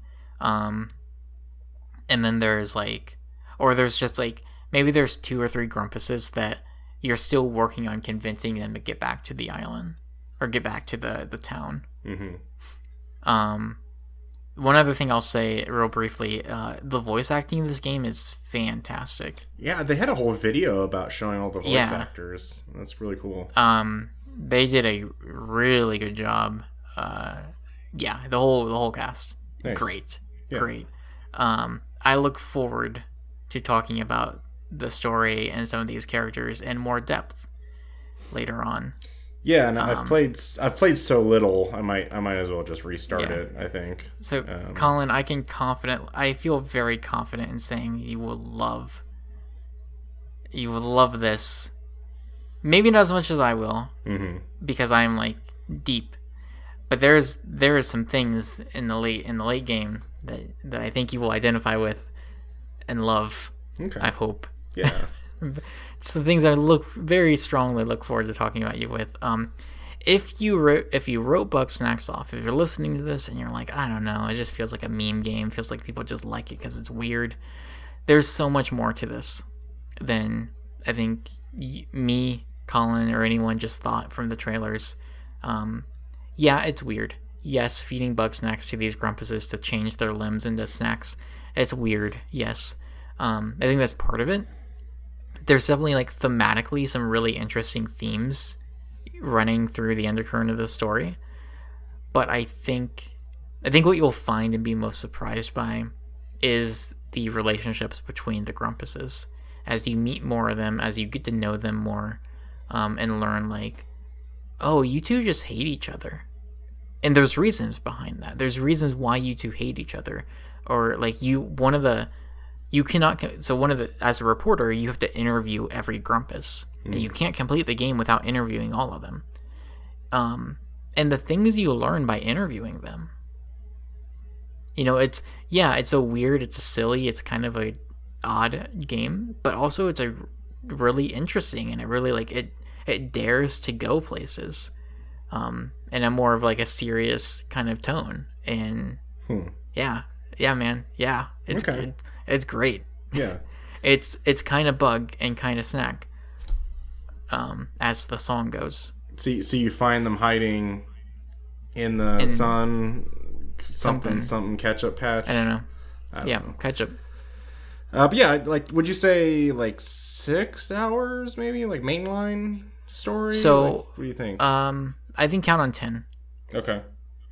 Gotcha. 8 to 10, maybe a little more. This is not something I did. I still need to go back and finish, like, the story, like the side quests for everybody. This is the kind of game, because it's, like, so important to do those things, I would almost recommend not completing until you've done the side missions for everybody. Okay, gotcha. Done the, like, loyalty missions. Yeah, I'm usually and we'll probably get to it with some of the Spider-Man stuff. I'm definitely a do everything before the final mission kind of person. I think this is a game that it's definitely worth it to do that for. Okay, cool. But again, I did not for everyone. You know, yeah. I plan on going back maybe even tonight to finish it out. But it is. We're good. It genuinely one of my favorite launch games. Probably one of my favorite games of the year, as I've alluded to and mentioned. Yeah. It's great. Good. Excited to see what this team does next. In 5 years, 6 years, I guess. Yeah. So, one of 2 Spider-Man games, I guess, technically, that released. We'll talk about Miles Morales, because we both played that. I kind of mentioned to you. We both finished it. Yeah, I am the final mission away in New Game Plus to platinuming the game. Nice. Yep. Yeah, again, I don't know how much we want to talk about this, because I'm definitely down to do a spoiler cast. Super down to do a spoiler cast for this one too. But I guess I'll kind of talk about more of just kind of the, I guess, gameplay aspects of it. I really like how they streamlined a lot of things. So one thing I'm really thankful they streamlined is, like, the tokens. Because if you remember, like, in the first game, there's, like, landmark tokens and backpack tokens and challenge tokens and base tokens and crime tokens. Like, there's all these tokens that, like, you have to, like, oh, I want to unlock this ability. Oh, you need 2 backpack tokens and 3 of these tokens. And it's like, okay, now I gotta do that. And where now everything you do in Miles Morales is you get activity tokens. So, like, okay, I do this side quest, 5 activity tokens. Oh, I found this part, 3 activity tokens. Like, that's so much. It's so much easier coming off of, I did just play Spider-Man Remastered, and I'm just like, oh, this is so much better. And then we're kind of talking about it before we recorded, but they kind of streamline the crimes a lot more. So, so let's say like, I was playing Spider-Man Remastered, and like I think there were 4 types of crimes. There was like thug, demon, sable, and then like prisoner crimes or something like that. And from like every single district, you had to complete 5 of each of them. Yeah, and that was just the thing that stopped me from getting the platinum in the first game. It's really grindy, and I definitely kind of knew about that before playing Spider-Man PS4, because like I'd heard some people talking about it, so I made sure to do those crimes like as they appeared. I think later, because as of playing Spider-Man PS or the Remastered, they definitely they're much more frequent now. Like I would complete one and then just immediately another one would pop up. So it's actually a lot faster to like, okay, because I remember when I was doing it like close to launch, I was like, I'm just sitting here, I'm just waiting for something to happen. Where now it's like especially the end game, like I would complete one and it would just immediately be like, oh, this crime, and then now this crime, this crime. So you still got to do them, but you're not like waiting around for them now.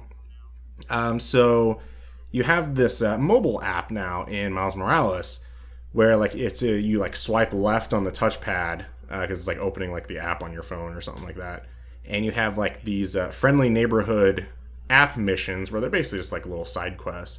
But then if you hit R1 on that, you can also go to crimes, and you can basically summon any crime at like any time. So you're like, oh, I need this car chase crime, because I think one of the trophies is you have to complete every challenge in those crimes. So like each challenge would be like, oh, it's stealth take down 3 enemies, or like web up 3 enemies or something like that. And you can just scroll like, oh, okay, well, I still need all the challenges in this like car chase challenge, and you can literally just select it and it will immediately just pop up. Like there's no doing this amount of crimes per this district. It's just, hey, here's these crimes, you get activity tokens. The only thing that's tied to the trophies is just do all the challenges in each of the crimes. And it's just so much easier than that. So I'm really glad they streamlined that whole process. So like hopefully, like, does that kind of answer your question about that a little bit? It's so much easier to do. I think that's probably my favorite part of this. Not too crazy about some of the costumes as much as I was like in the first Spider-Man. You know what's weird is I went in being like, yeah, I got my code. I got the Spider-Verse costume. It's the only one I'm going to wear. Mm-hmm. So I did the intro. I played like a little bit to get like, so I saw some of those initial costumes in the early game. Mm-hmm. But eventually I turned the Spider-Verse one on. I turned the like special animation on. Yeah, you did. And about 30 seconds later, I turned it off and I switched back to a normal costume. Yeah. And I saw it in the videos. I was like, this is so cool. But for whatever reason, it just felt weird. Yeah, it's I don't know if you had a similar experience, but like, especially having that animation, like, I'm super happy it's there. I'm really, like, genuinely really happy it's there. I'm sure it took a lot of work. I think it's incredible. But it just felt weird when I was playing with it, and so I didn't like it. Yeah, I didn't mind it too much. I mean, it's great to use like when you're doing a bunch of like side, like, okay, all I'm gonna do is these side quests. But like when you play like a story mission, it's like whatever. Because like I like wearing the different costumes, but like definitely if I was to like do a story mission, I'm like, okay, I'm gonna go back to the default classic suit. I do have to say that I mean, I don't know, it's not really a spoiler, I guess, per se, but it's like the second mission in the Peter Parker gives you a suit to like wear, like your first Spider suit. I hate that suit. That suit looks awful. I hate it. I hate it so much. It's like the worst. Like, I cannot wait to get every that Spider-Man has one. I know. I just cannot wait to get that suit off. It looked awful. Sure. But other than that, that's pretty much most of the stuff I have to say with it. I mean, again, it's shorter than Spider-Man PS4, but also like longer than probably like the DLC for Spider-Man Remastered. I'm liking, and I don't know if anyone wants to say this. I guess we can say it here and there, but like I am just all Peter Parkered out, man. Like I just find Miles' story just so much more interesting.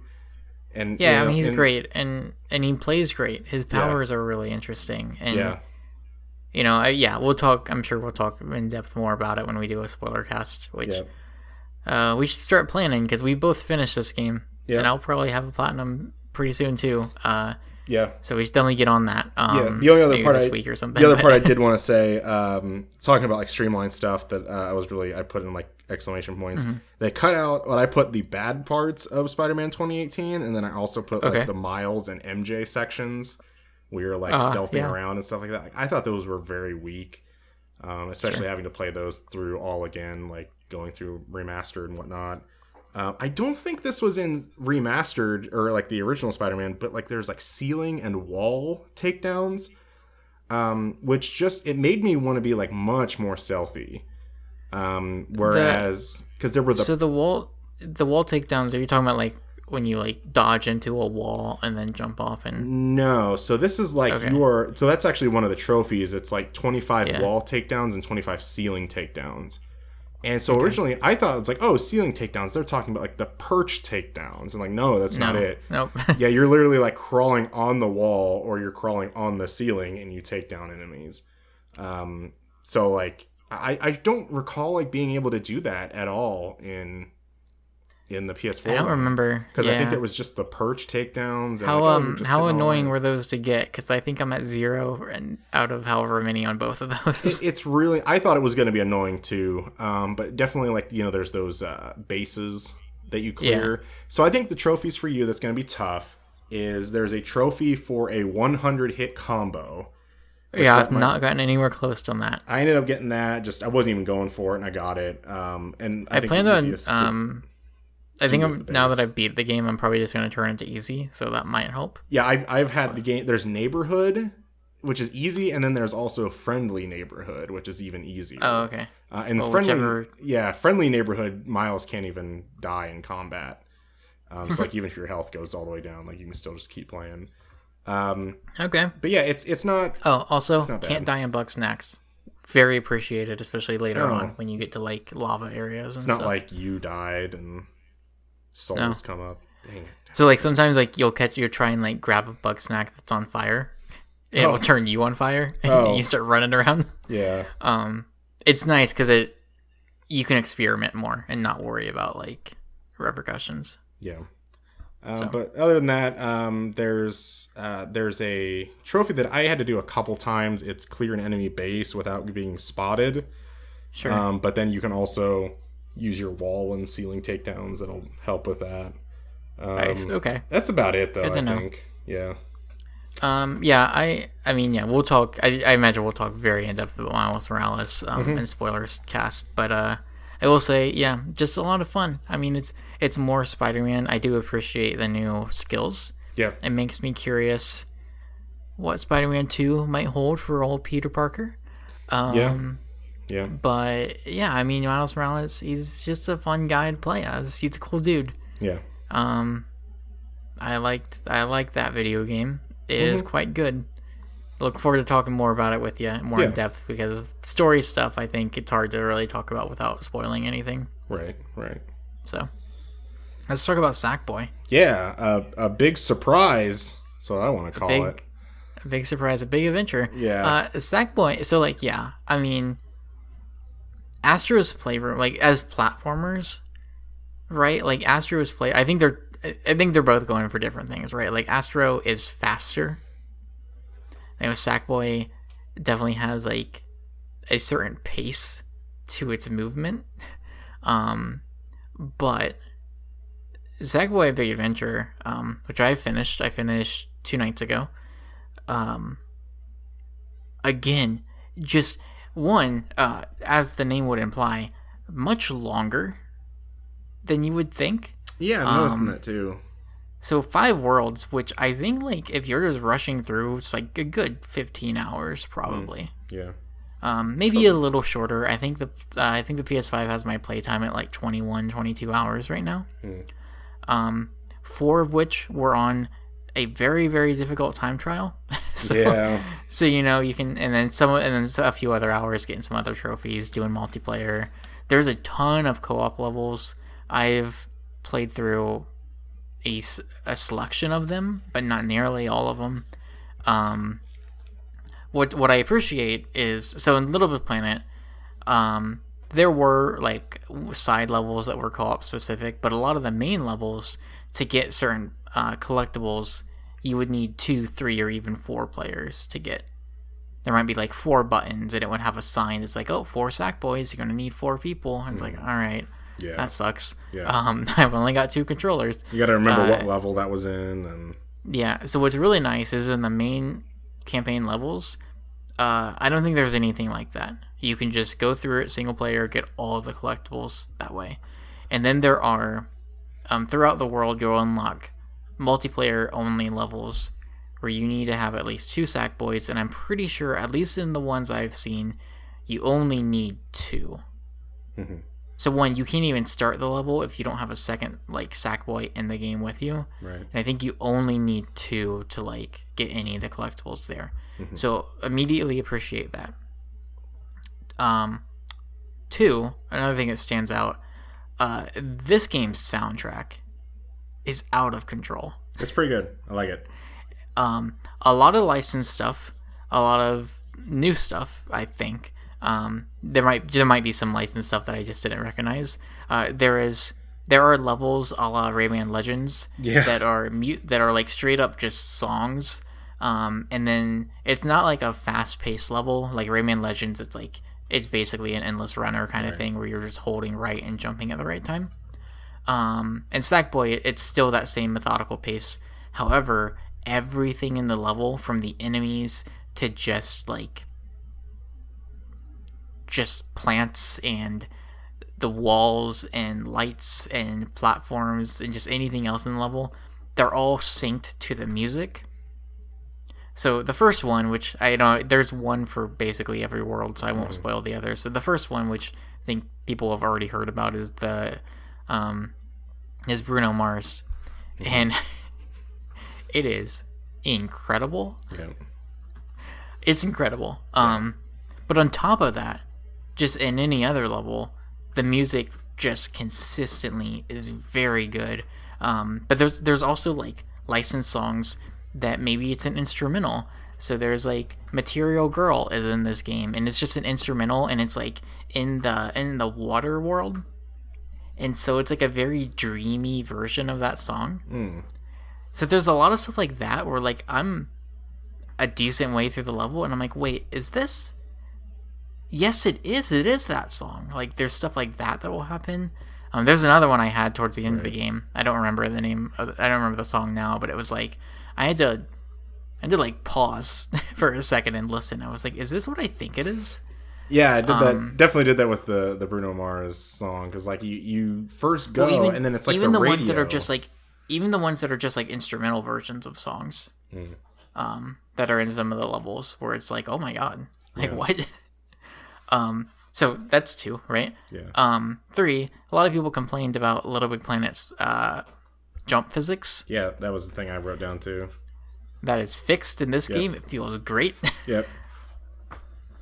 Sackboy does a little bit of like a Yoshi and Luigi flutter. Yeah.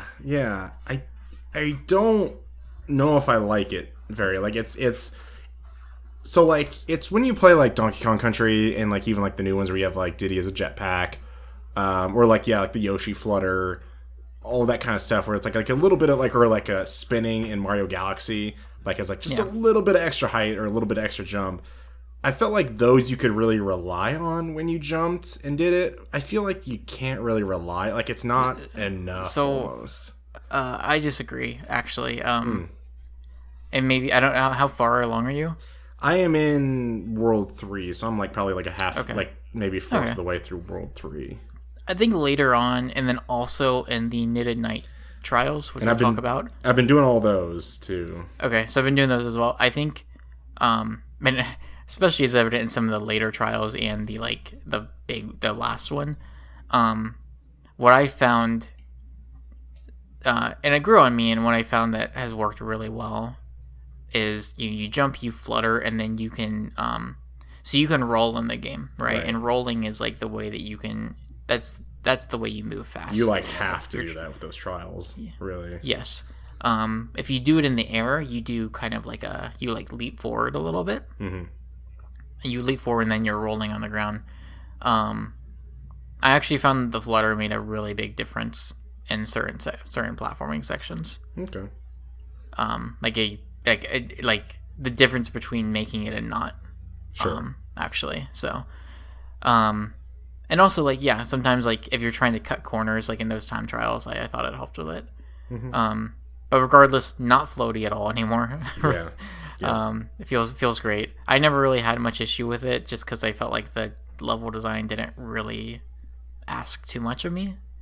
I will say this game, Sackboy Big Adventure, starts pretty slow. I think the first world especially is like, it's pretty easy. It doesn't ask too much of you, maybe until later on in the world. But the difficulty ramps up, and especially by the end, like there's some pretty hard stuff. You do unlock. There's like this is very Mario in a lot of ways. There's a lot of like design stuff in this game. Yeah. After you beat it, you unlock a end world. Star with, World, I think essentially. It's like 5. Yeah, I mean, you're literally like in the clouds. Like, there's 5 stages. Those are pretty hard. The final like Knitted Night trial is just insane. I'm very happy I have it done. Godspeed to you, Collin. Please reference the video I made. So yeah, like there's definitely like later in the game it gets pretty hard. There's like a sufficient challenge like on a platforming level, which was enjoyable. One thing I'll say, I don't know how you feel about it. So the story of this game, there's like the land of all the snack people, and then Vex shows up. And Vex, Craft World, where there's the Illumination verse and I don't know, the Craft verse. I don't remember what they call it, but there's a Sack World, and then Vex shows up, and Vex is he reminded me a bit of Jack Skellington, just because he's very tall and very thin, and like his movement and animations reminded me a lot of that. Sure. If that makes sense. But he's like Jack Skellington if Jack Skellington looked like something out of a carnival. Oh, yeah. I guess. I like Vex as a villain. I think the voice work on Vex is really good. There's nothing like too dramatic out there. There's no crazy plot twist. It's like a pretty by the numbers, like villain wants to do this machine and turn it on to destroy the world and make it his own. Yeah. Evil, right? And then Sackboy's gonna come save the day. But I just thought like the cutscenes with the villain, like the dialogue, delivery, like all the stuff I just thought was really strong. And like the Little Big Planet games, right? Like they usually had like some pretty good voiceover anyways. So yeah, I don't know. Like this game, I just thought like you have this mentor character who's kind of guiding you through the journey, and she's great.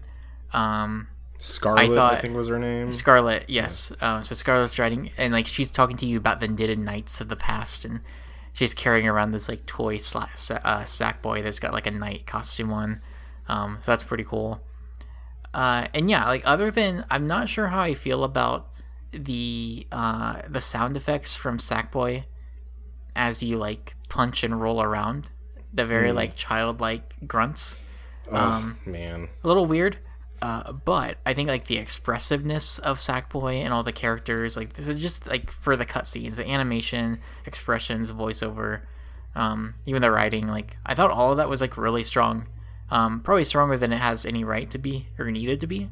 But it like had me invested. It had me like wanting to see it through. I mean, I was gonna finish the game anyways, but I was into it.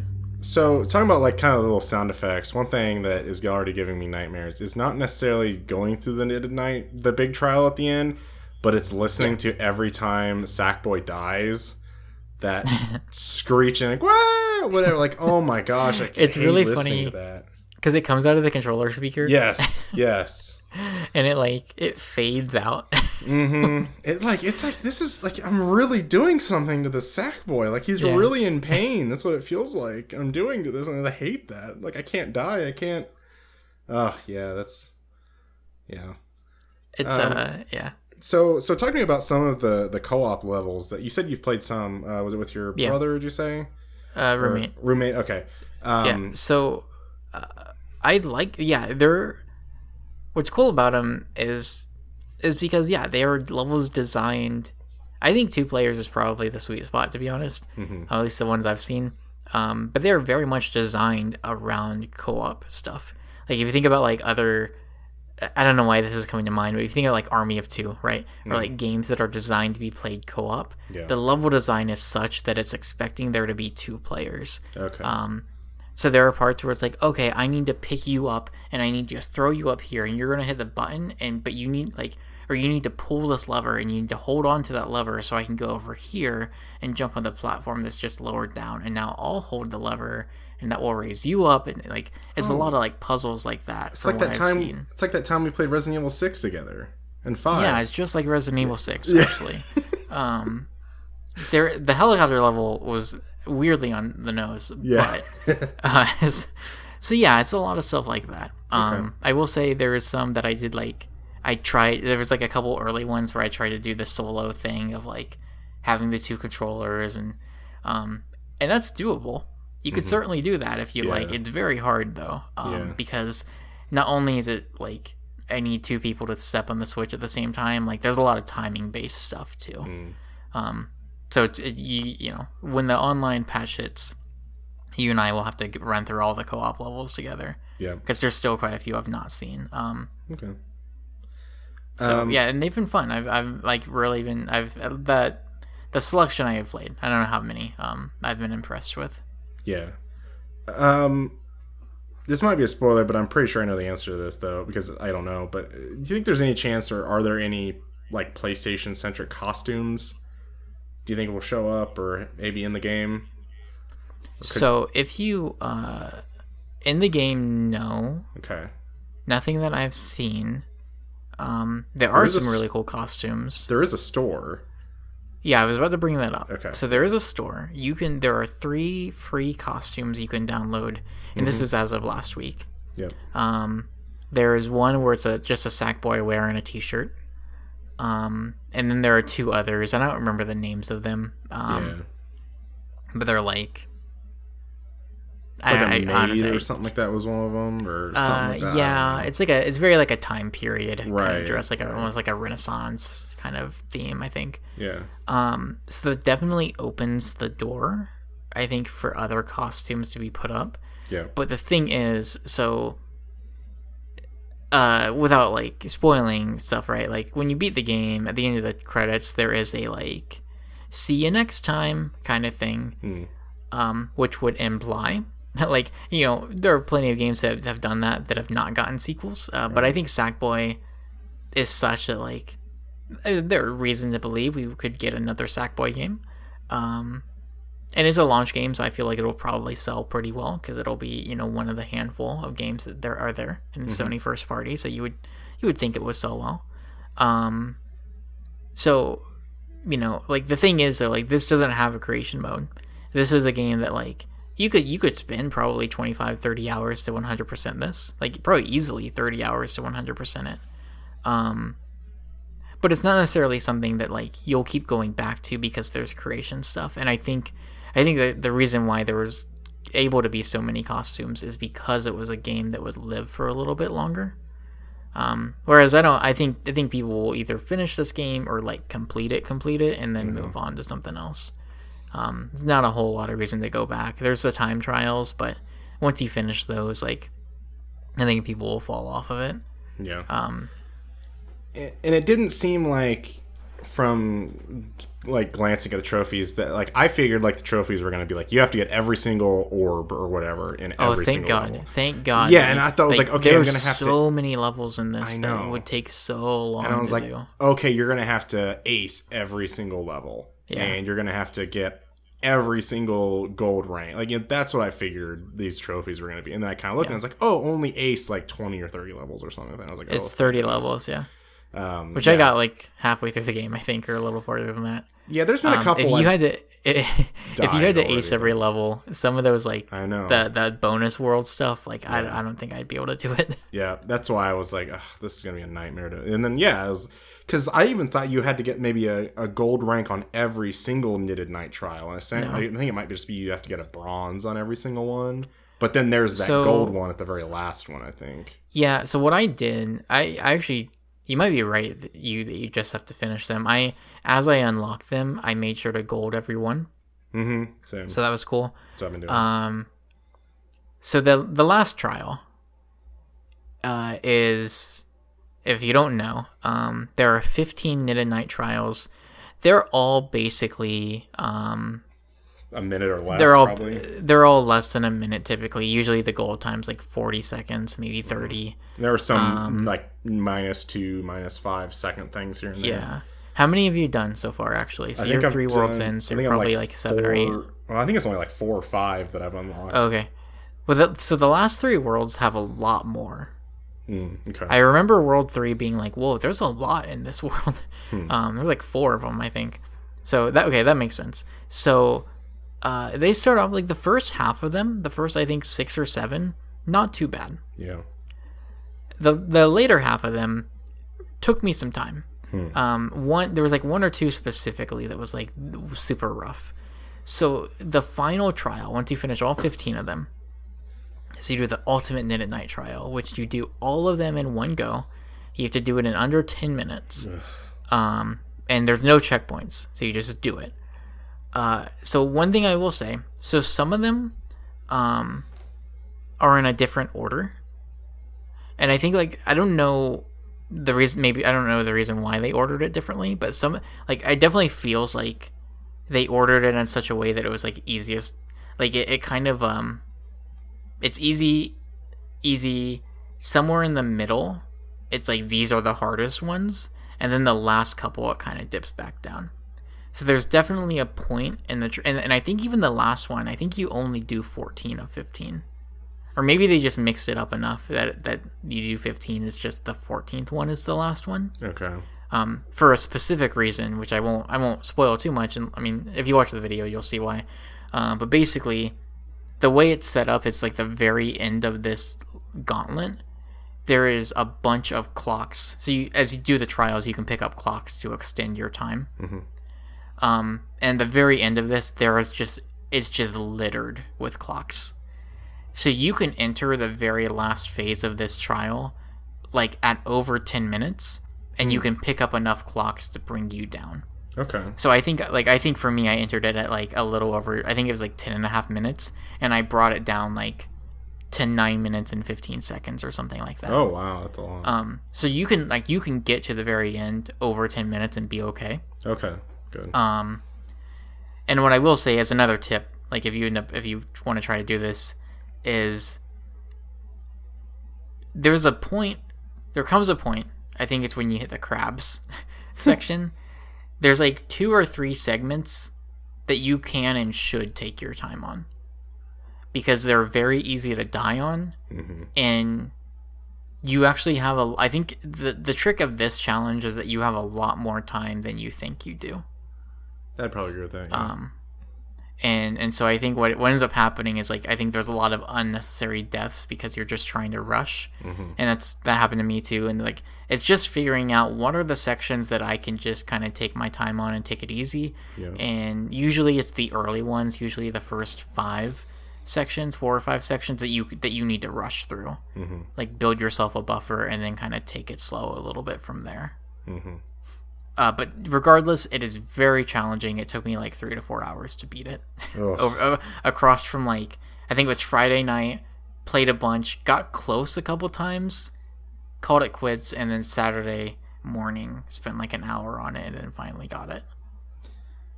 I literally am just like, great. Because like, I'm thinking about all of the different challenges and like these different games that I've done. Like, yeah. Call of Duty 4, like Modern Warfare Remastered, and Call of Duty 2 or Modern Warfare 2 Remastered. There's these like these time trial things, or pain in the butt. I was thinking about like the Titanfall 2 time trial. Oh, like sure. I've done all of those, and now it's just like, now I'm gonna have to do another thing like that and put myself through this. That's just immediately what I'm thinking of right now. I'm like, it's definitely rough, especially because if you're like me, like I eventually got to a point where I could get about basically the first halfway down like it was nothing. Like that first half of it, simple, easy peasy. yeah. The trick is you can get hit 2 times. Other than just falling into the abyss, you can be hit twice. And so the trick is like, okay, that first hit, you want that first hit to come very late in the game. Right. Because then you start panicking. Because if you get hit early, it's like, well, I need to be perfect from here on out. In the video I have where I did it, I got hit like the second to last section, like right at the very end. So it was like, okay, I got hit, completed that section, and then the very last one. If you make it to the last one, you're basically golden. You're not gonna get hit by anything. It's very easy. It's just collecting the clocks. Yeah.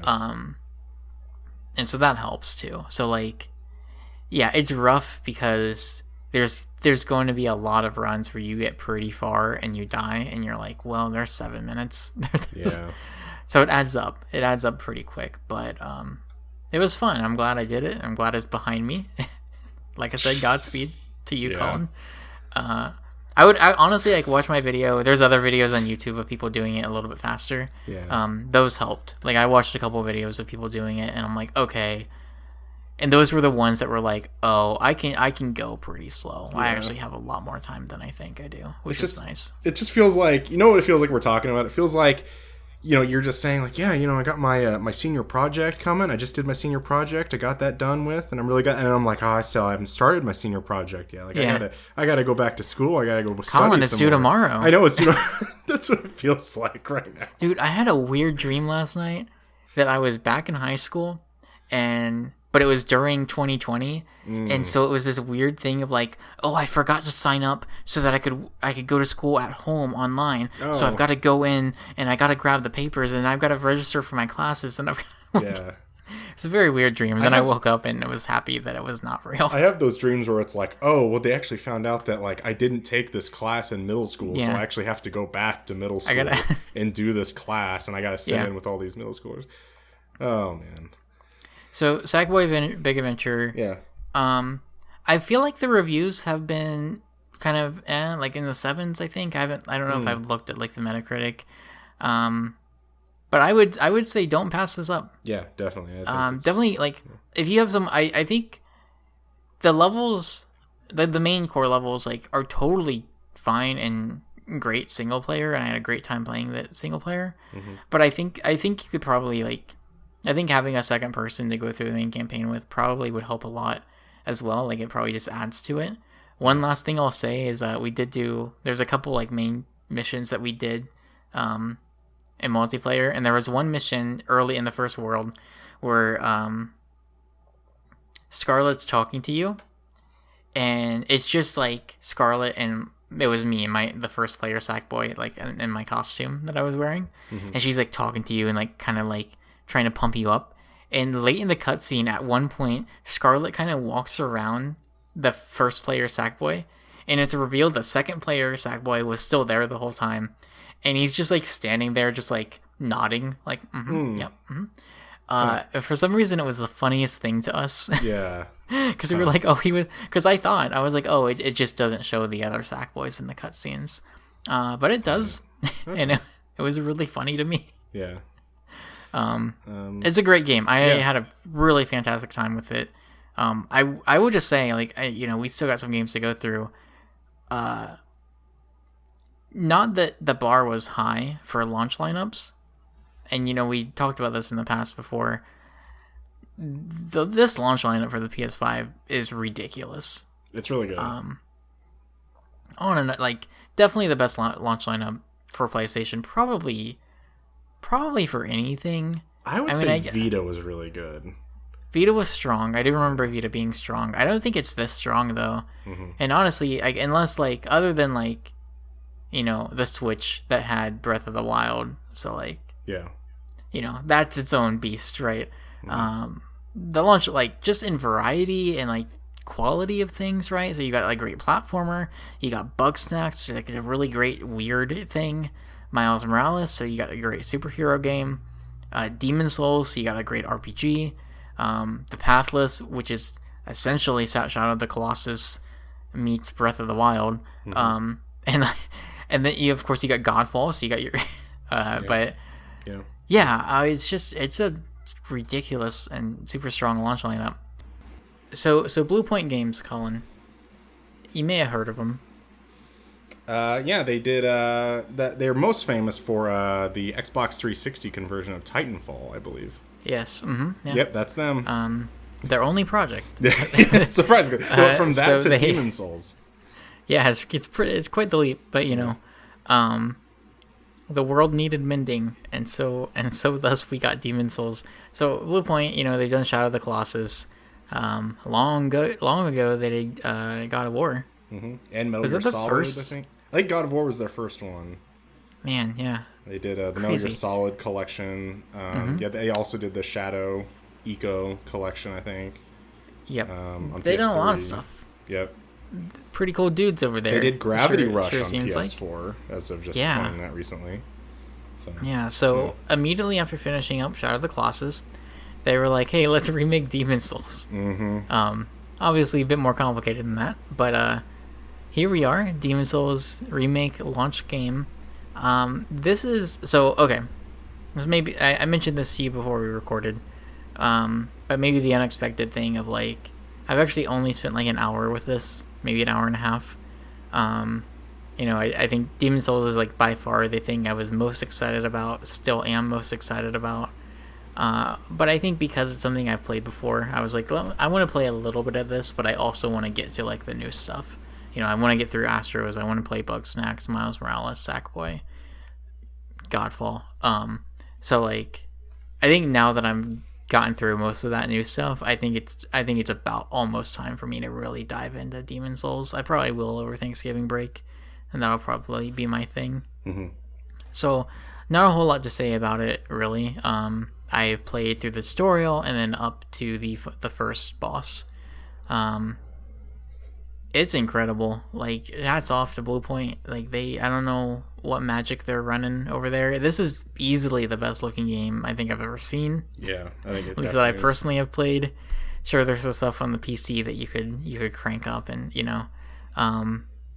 But, like, in the tutorial, you start out in this, like, kind of little sewer, very dark, damp area, and you, like, walk up a little bit, and then you're out in the open. And, like, that's about as long as it took me to just go, oh my god. Mm-hmm. This game looks really good. Having Demon Souls at 60 FPS is pretty great. I will say, actually, so Astros is 60, correct? I believe so, yeah. Bugsnax, I believe, is 60. Miles Morales has a 60 FPS mode. Sackboy, right. I'm pretty sure, is 60. Demon Souls has a 60 mode. It's been pretty cool. You know, I'm not like a huge, like, has to be 60 all the time kind of person. You know, I'll settle for 30. It'll be fine. I'm a Souls fan, so obviously I'm not going to have to care too much about frame rate. Yeah. Hey, man, it feels pretty good to have basically every game I've been playing at 60 FPS this past week. Yeah, I'm even with Spider-Man Remastered and Miles Morales, I am just immediately put that thing on performance. Yeah, so that's a pretty cool thing. Yeah. This is very close to 1-to-1 remake. Which is great. I think that's awesome. Like, there's not really that much that's been changed. Some of the stuff that has been changed, I think, is for the better or is cool. There's a couple little controversial stuff, but I don't think anything major. One of the big changes is weapon animation. So they kept the cadence of the weapons, where, you know, this is a game that obviously the time it takes for a weapon to swing is important. So you need to like commit to an animation when you're going to do it. But in the regular Demon Souls, apparently, I don't remember because I played this once 11 years ago. But basically, like, they all had, I think, very similar animations, and so they've made them unique across every weapon type. That's super cool, and they've done it to match the original like animation time, so it doesn't like affect anything. Similar to Shadow of the Colossus, this game is built off of the original code. so all the enemy AI is exactly the same, warts and all. Which again, I think is great. I think it's good that like, because I think if they try to recreate it, then it's just, I think it screws with even just boss AI and stuff. And I think just having it be exactly the same is everything you need, right? Like this is Demon Souls with prettier graphics and some UI adjustments. I think the like the on-screen UI is fine. It's like really up in the corners. I think it was. I wish it was maybe a little bigger. It feels it seems weirdly small and weirdly close to the corners of the screen. Ultimately, not a huge deal, but like it's probably my like the thing I don't like, if anything, of the game. But there's like some just quality of life changes and improvements they've made. Stuff with the inventory. It used to be so like unlike Dark Souls and Bloodborne and Sekiro, this isn't just an interconnected world. It's all like blocked off stages. So there's stage 1, 2, 3, 4, and 5, and they go 1-1, 1-2, 1-3. So everything in World 1's connected, everything in 2 is connected, so on. And it used to be, the Nexus is the hub. That's where all your NPC shopkeepers and people selling magic, they hang out there. That's where the Maiden in Black is, and she helps level you up. And it used to be you would go from, if you were in World 1, you would teleport to the Nexus, and then you would teleport to World 2.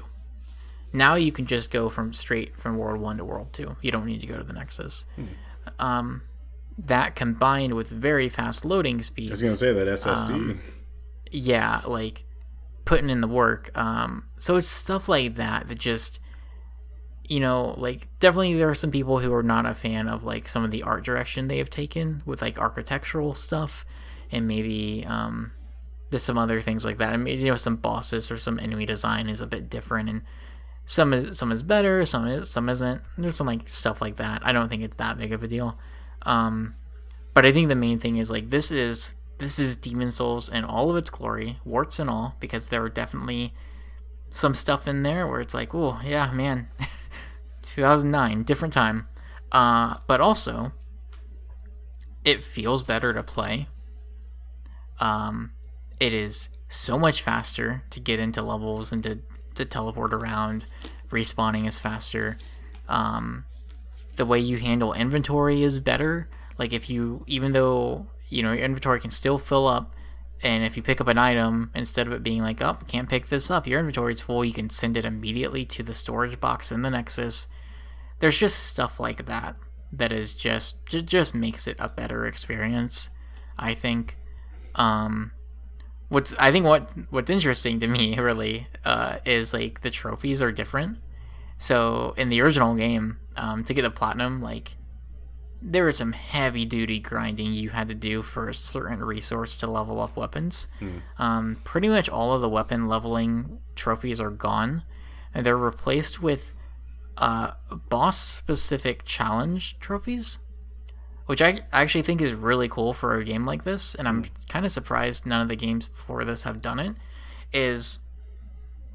It's like, okay, so one of the early bosses is the Tower Knight. You've seen him in the trailer. It's just a giant knight, right? There's that giant shield that slams down and stuff. Yep. So basically the strategy to beat that knight is you go into the courtyard. There's archers up on the walls all surrounding the courtyard. And so you could fight the knight head on, but then you'd also like dodging arrows, basically. And so this trophy is like, hey, instead of doing the normal strategy of going up the stairs and taking out all the archers first, you actually just don't kill any archers. So it's stuff like that, and it's not for every boss, but it's for like it's a pretty good selection of the bosses have like a unique challenge trophy tied to them. There's a boss that like creates clones of herself, and so the trophy is like never hit any clone. So it's just stuff like that, and again, like especially because the Soulsborne series has such a huge selection of bosses, and a lot of times like they might have a couple different ways to do them. They might have a cheese method that you can go with if it's a particularly difficult boss. like, I'm actually surprised there haven't been challenge trophies like that in the past. So I actually think that's cool. I think this is a cool addition. I'm looking forward to doing them.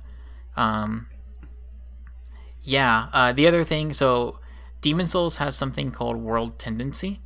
I've heard something about that, yeah. So this is something that's not appeared in any of the games. And sounds the kind original, of confusing, even. In the original Demon Souls, it was not explained very well and very confusing and hard for people to wrap their head around. Bluepoint's added some UI stuff to make it a little easier to understand. Basically, it's a super cool system, and I would like to see them try something similar again. But basically, what it is okay. You have the Nexus, and then you have the 5 level worlds that you can enter. Each one is set to a world tendency that can go, and like it starts out neutral, and it can go into pure white, or it can go into pure black. If it goes into pure black, that world itself becomes harder. The enemies are harder. And if it's white, the enemies are easier. Also, there are certain NPCs that will appear only when it's pure white or when it's pure black. And there are certain items, like maybe rings, that you can only find or acquire when it's pure white or pure black. The way that you impact this is dependent on how you're playing the game, basically. So Demon Souls introduced this ideal, and it's continued throughout all these games, basically, is maybe not as much in Bloodborne, come to think of it. I don't remember. So basically, it's this ideal of being in soul form and human form. So in soul form, it's when you die, you're in soul form and you have half of your health. Human form, your health bar is full and you're alive, but you can be invaded. If you are in a world in human form and you die, the world tendency shifts towards black. Okay. So inherently, if you die a lot in human form, the game gets harder, which is pretty funny. Yeah. However, which is why, for a lot of newcomers, the recommendation is when you beat a boss to go to the Nexus, level up, and kill yourself in the Nexus. Okay. So that you're playing the game always in soul form, because if you die in soul form, it doesn't affect the world tendency. Yeah. Whenever you beat a boss, the world tendency shifts towards white world tendency.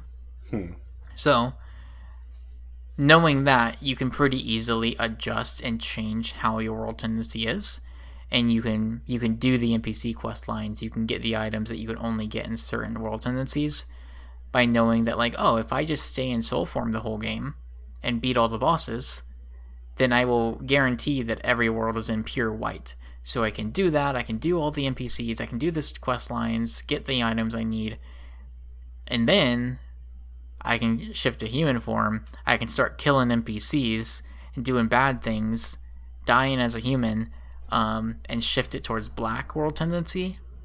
And then that's when, like, the black phantoms come out, and they're like super hard AI fights that you can do and get weapons, and there's other quest lines you can complete. So it's a really interesting system. It was in Demon Souls, not in any of the other games.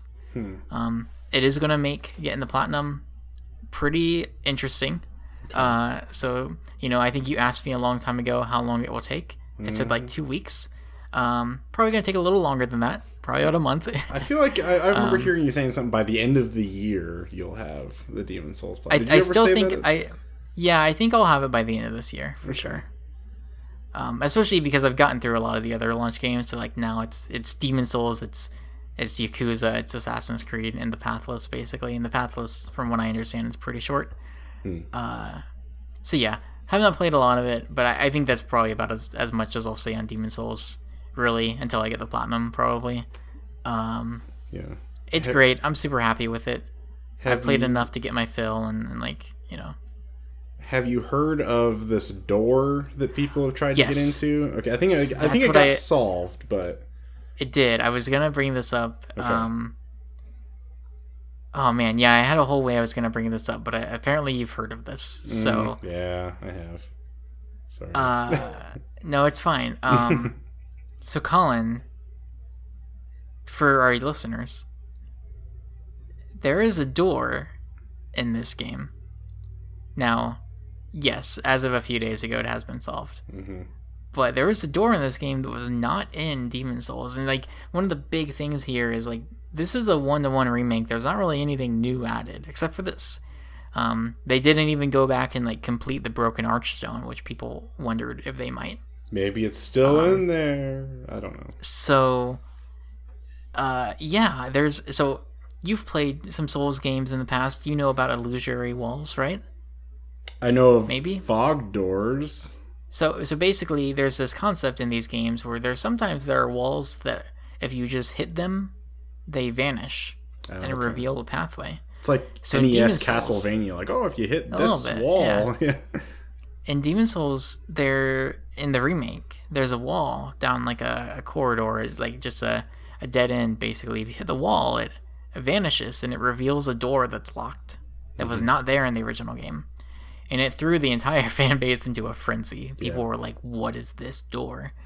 And what was fun about it, and kind of crazy, is you could go into photo mode. And using photo mode, you could get past the door. Oh, okay. I didn't know that part. And so you can get to the other side, and you can see that there was like a little courtyard, and then there were some people who would do it, and they would see a body with an item. Mm-hmm. But then some people would do it and they wouldn't see the item. And so it was like, okay, there's something's happening that's causing this item to appear. I think they found out later that wasn't the case. It was actually just dependent on where your character was located, whether or not the item had been loaded into the game. Something like that. Also, there were people who were like breaking out of bounds and trying to like get past, like just like break out of the geometry and then get to that area that way. And when they did it, there was an invisible wall blocking them from this like little mini courtyard. So a lot of people trying a variety of different things, one of which I don't know if you heard about. There is something that people have noticed, and I don't think is actually related to the wall at all, where if you're standing in the Nexus, the hub area, I'm just standing chilling, you might hear a very large, like, booming, deep sound echo throughout the Nexus that was not in the original game. Some people claim, Collin, that this sound is the same sound that you would hear from one Metal Gear Rex in the original Metal Gear Solid 1. I do not believe this is the case. I've listened to them both. They don't really sound that similar, but some people swear by it. And so originally, one of the theories was that this door was a way of teasing what the next project was. Because the Bluepoint Twitter account, which never tweets anything ever, except to troll people, they tweeted about this door, and they added like several content creators and Twitch streamers, and I think they like, I don't remember the verbiage of it, but I think the quote reference, like, I think it's like specifically like, are you talking about like Bloodborne? Are you talking about Castlevania? What are you talking about? So there's like a lot of people, there was a bunch of speculation that like, maybe it's teasing, maybe they're doing Symphony of the Night, maybe they're doing Metal Gear next. There's a bunch of that. And then people started finding coins that I don't believe were in the original game. They were just finding coins throughout the Demon Souls remake. And eventually someone found enough of them that if they gave the coins to a certain NPC, that it would unlock the door. So they get through the door. There was the body on the ground with the item, and the item is actually a full armor set, completed armor set of is the Penetrator's armor set. The Penetrator is one of the bosses in Demon Souls. It's probably one of the last bosses you'll fight. And I think one of the cooler ones. It's definitely one of my favorite bosses of the original game. And his weapon was in the original game, but the armor set wasn't. So now you have the full set. So really cool. Extra thing they added in. I love the like mystery for the like 3 or 4 days of what's behind the door. You've really got me excited. Similar. You got me excited for a Metal Gear Bluepoint remake. Anyways. Go ahead. Well, I think the question definitely is like, what's next for them? You know, is like there are rumors that Sony's going to be acquiring them, which I don't think would be too surprising. Yeah. And yeah, I guess you just wonder like what do they do they continue to remake stuff? Or are they content being the remake studio? Or do they try something new? There are people who've suggested they make a Demon's Souls 2, and I don't know. I don't know how I feel about that. Yeah. I would almost rather them do something completely new if they're going to make something new, but I guess time will tell. Right. Ugh, man. Now I'm just thinking about Metal Gear. I don't know. Well, I can fix that for you. Collin, Can you? Ask me anything you want to ask about Godfall. How Borderlandsy is it? By Gearbox Software. How loot driven is it? A looter slasher. There's a lot of loot in this game. Geez. Yeah, I mean, I think the loot's been fine actually. I've been pretty satisfied with the stuff I've been picking up and putting down. Is it like doing co-op stuff? Have you played co-op or? I've not. I've actually played this entirely solo. One thing I appreciate about this game is that, as much as I'm sure, like in testing, they probably played a lot of co-op. This game is totally fine solo. It doesn't really. Okay. Good. I don't feel like. Yeah, I mean, if you take away the fact that like they presented this game originally, making it feel like it was a multiplayer, living game kind of thing. It's totally, yeah. There's nothing about like. I mean, especially the story, which is kind of whatever. It is very much like brother against brother, which I guess that's kind of Metal Gear. So my bad there. But it's very like it's brother v brother, and so there's not like it's the team of these people going up against the big bad. It's like no, it's just one dude. I mean, he's got an army fighting for him too, but it's one dude. So are you fighting gods? Was that what the point is, or? So yeah, the story is basically Macross. Macross is your brother, and he's like turned his back on you, and so he wants to become a god, and so he's got the rites of ascension. He's going to perform them to become a god, and you want to stop him. There's a lot of lore and like lore pickups you can get. Is it worth it? Like that's the thing. Like, is it gonna? Even... I read some of the lore bits. The story is whatever. The story is very. It puts me in the mind a bit of Destiny, like when it first came out. Oh yeah. Destiny now, I know that there's a big following for the lore. There's lots of lore channels and videos. Like yeah, that's fine, cool. I almost wish I had stuck around because I'm curious about some of it. Yeah. Godfall makes me feel like the early days of Destiny, where it's like there's nothing.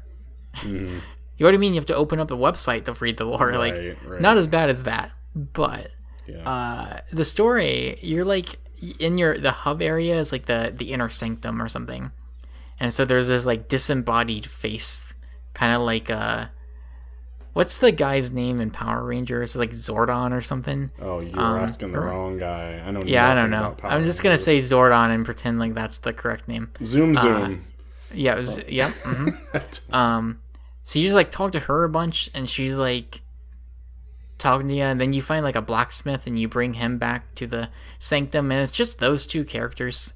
You play some missions, you talk to them. They're like, "Oh yeah, we found there's you go to this place, Macross. He's still plotting evil stuff," and it's like, "All right, cool." So the story is very much just like throwaway, whatever. Yeah. The levels. So there are 3 regions. There is the Earth region, the Water region, and the Air region. Captain Planet shows up. This feels okay. So as much as people are like, "Oh, it's just another Destiny or it's another whatever," this feels like somewhere. I feel like this is somewhere between like a Warframe and a Monster Hunter.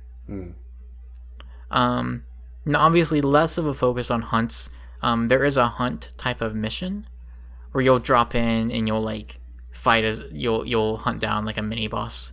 You're not really hunting them. You're just kind of going towards the waypoint and then you fight the mini boss. But the level design. So basically, each of the 3 regions, I believe it's just one huge area. So when you're in the Earth region and you go into a mission, you just drop into the Earth region map, and it's big. It's not like open world. It's a lot of like it's all like corridors, pathways, maybe open like arena like areas where you would fight enemies, and it's all like interconnected. It reminds me a bit of Monster Hunter in its map design, but I also haven't played Monster Hunter in a while, so I could be a little off on that. Just fair warning. But it put me in the mind of that, where when you do a mission, you're maybe traversing like a quarter of the overall map size, or maybe, you know, a third of the map size. The waypoint in this game is very strange. It's like, so actually, I heard the comparison, and I think this is the best way to describe it. It's kind of like Monster Hunter. Your waypoint is like this firefly thing, and it's kind of like flying in front of you, and sometimes it would lead you around, like just a goose chase around the map, and it wouldn't maybe give you the best route to the monster.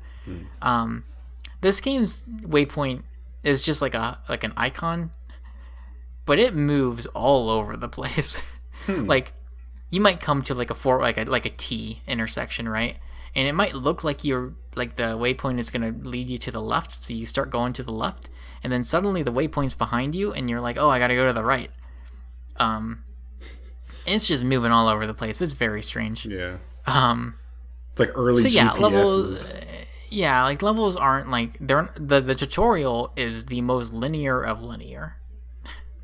But once you get past that and you're in the 3 regions, they're all they're pretty open. It's kind of weird at first when you complete a mission. There's no you completed it, but there isn't like mission completed. Let's go back to the hub. It's just like, all right, mission's done. You can press the pause button and then hit the complete mission button, and you'll return, or you can just hang out here and do like side objectives.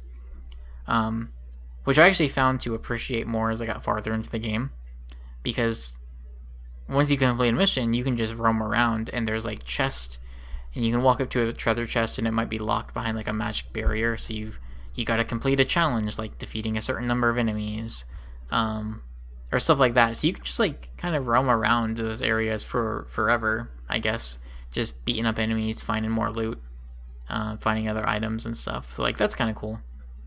And there's even like a free roam mission you can choose from the mission screen. So there are the hunts, and those are like side missions. You have your main quest that usually culminate in like a mini boss fight as well. Usually those might be like a little bit more involved. There might be like some story bits where like the person's like talking to you over comms or something. Or I don't know how they're talking to each other. They're just through their minds, I guess. I don't know. They hold up their right hand up to their earpiece, and then they slow walk. No, there's no slow walking in this game. One thing I'll say, so like coming off of something like Avengers, right, which is a similar kind of like running the same missions a lot and getting more loot and better gear. The difference maker for Godfall is how fast you load into a mission, fast you respawn. The missions like can be pretty short. Even some of the story missions, like they're not always that long, which I really appreciate. Because like if I want to go into a hunt, I can have that hunt done in like 5 minutes, and that's fine. And you load like really, really fast into these worlds, like just a few seconds. And when you die, you respawn almost immediately. Which actually the respawn stuff is kind of weird, to be honest. So like you would think, right? Like if you die, you'd respawn at a checkpoint and the enemies would respawn, and you'd have to do that encounter over again. Not so in Godfall. No. So let's say there's an encounter of 10 enemies. You killed 3 of them. You got the next one halfway down on their health bar, then you die. You respawn basically exactly where you were. And the same enemies are dead. The health bars are usually the same, but sometimes they're not. And so that's why I'm not entirely sure what the rhyme and reason are behind it. Yeah. This is the same for bosses and mini bosses. Sometimes you respawn and the health bar is halfway down. Sometimes you respawn and the health bar is completely full again. And I'm the bosses, I know why. So the bosses, like the health bar at the top, there are clearly marked segments on the health bar that basically demonstrate a new phase of the fight.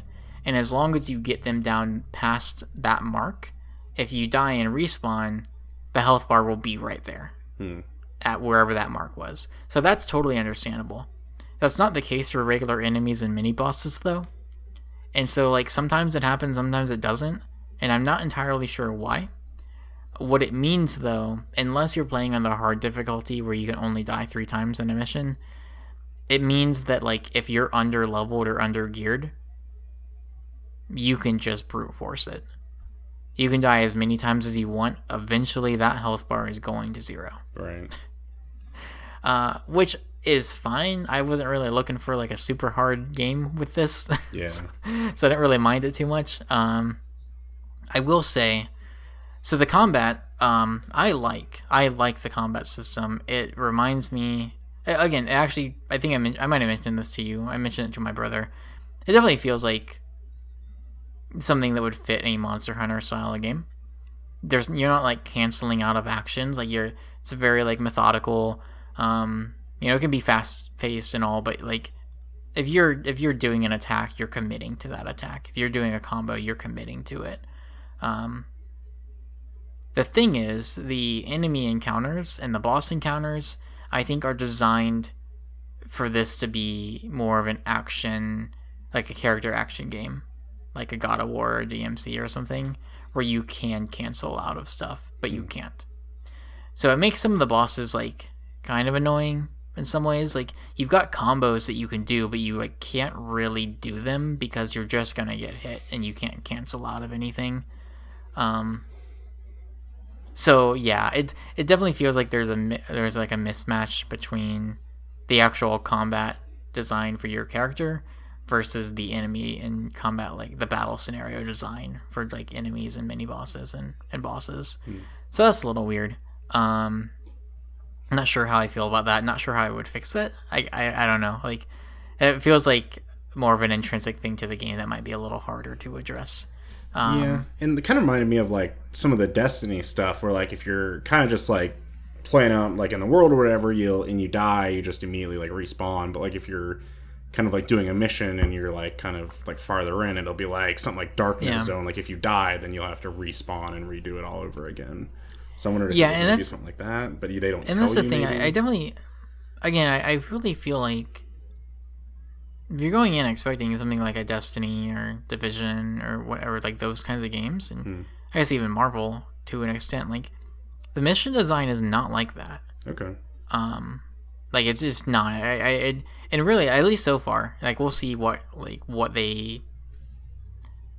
if they add anything to this, like what the post-release plans are like. I don't even know if they've talked about post-release stuff for this.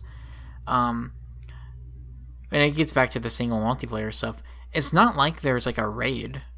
There's not like... I was going to ask about that too. So I'll talk a little bit about the end game in a second, but there's not really any missions that are like, if you have 2 people, it's good because like this boss, like you need one person to do this, one person to do that. Like that's not really the case. And I guess that gets into the armor pieces. I think I know I was talking to my brother about this. Basically, so if you think about in Warframe, you get different frames, and each frame is fairly different. They have their own. They play different. They have their own unique abilities, and yeah, like they're different, right? Godfall, you have these different armor sets. I'm blanking on the name right now, but basically there's like 12 different armor sets you unlock throughout the game. I guess I could probably craft all of them if I wanted to, but I've played with like 4 or 5 of them.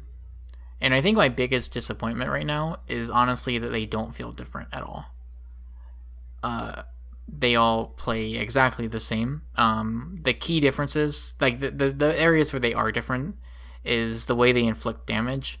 So you might have one armor that has a chance to do poison damage. One has a chance to inflict ignite or fire damage. One can inflict cool or freeze damage. One can inflict whatever other elemental damage type.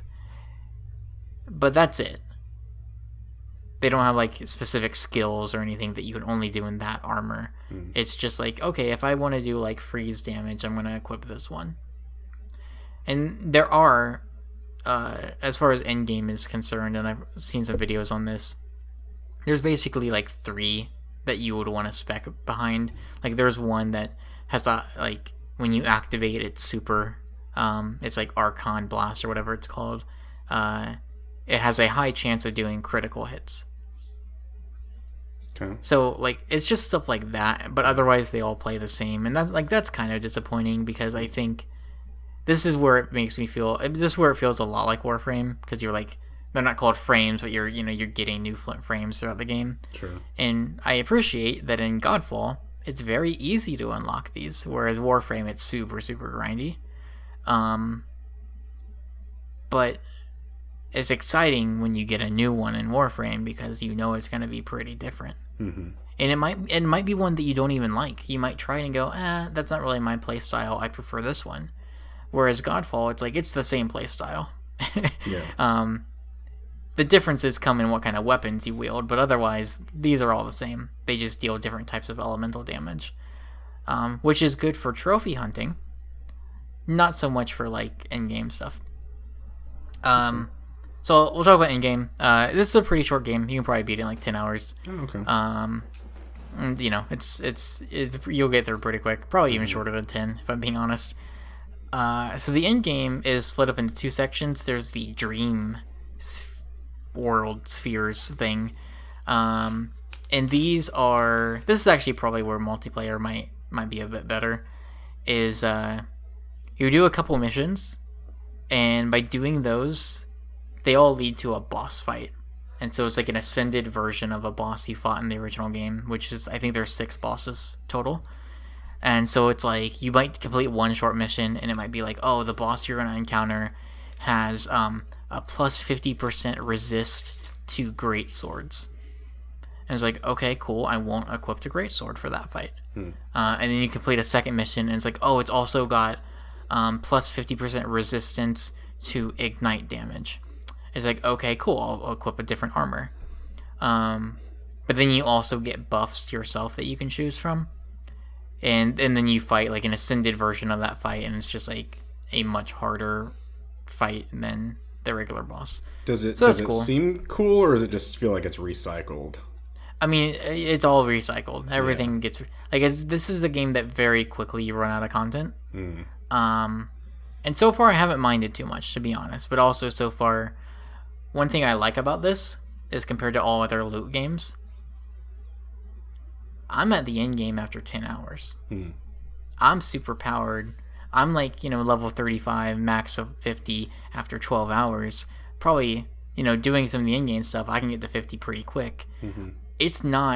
I'm not watching people do videos of like their crazy level 60 build and whatever that it took them 100 hours to get to the good stuff. Like, right. I'm there. Yeah. And, in-game, whether it's the good stuff or not in the Godfall, I don't know. But I appreciate that it is like, it's almost like, it's like a, you might say it's like a Bugsnax size of the loot of a loot game, where you can get there kind of quick and you can just get your loot fill, right? And move on. So I kind of appreciate that. I imagine that it would grow over time. I hope it does. Like, I would like to see more stuff added. But yeah, it's a bite-sized looter, you might say. And that has its pros and cons. I think the immediate is like, okay, there are 3 zones where you're going to be doing missions in these 3 zones, and they're basically the same map. So actually, it's kind of like Avengers Syndrome, right? Where it's like, there's a few specific zones, but these Warzone missions you're doing, they're all on the same map. So that, for sure, right? There's like 4 or 5 enemy types, so there's like a little bit of a distinction there, which is nice. But you're all fighting them the same way, basically. Right. So that's the dream stuff. That's one part of the end game. I've done one of those so far. I think there's like 18 of them. So it's like, okay, there's like an extensive amount there, but again, it's the same bosses, just ascended. So like super powered versions of them. And that's cool.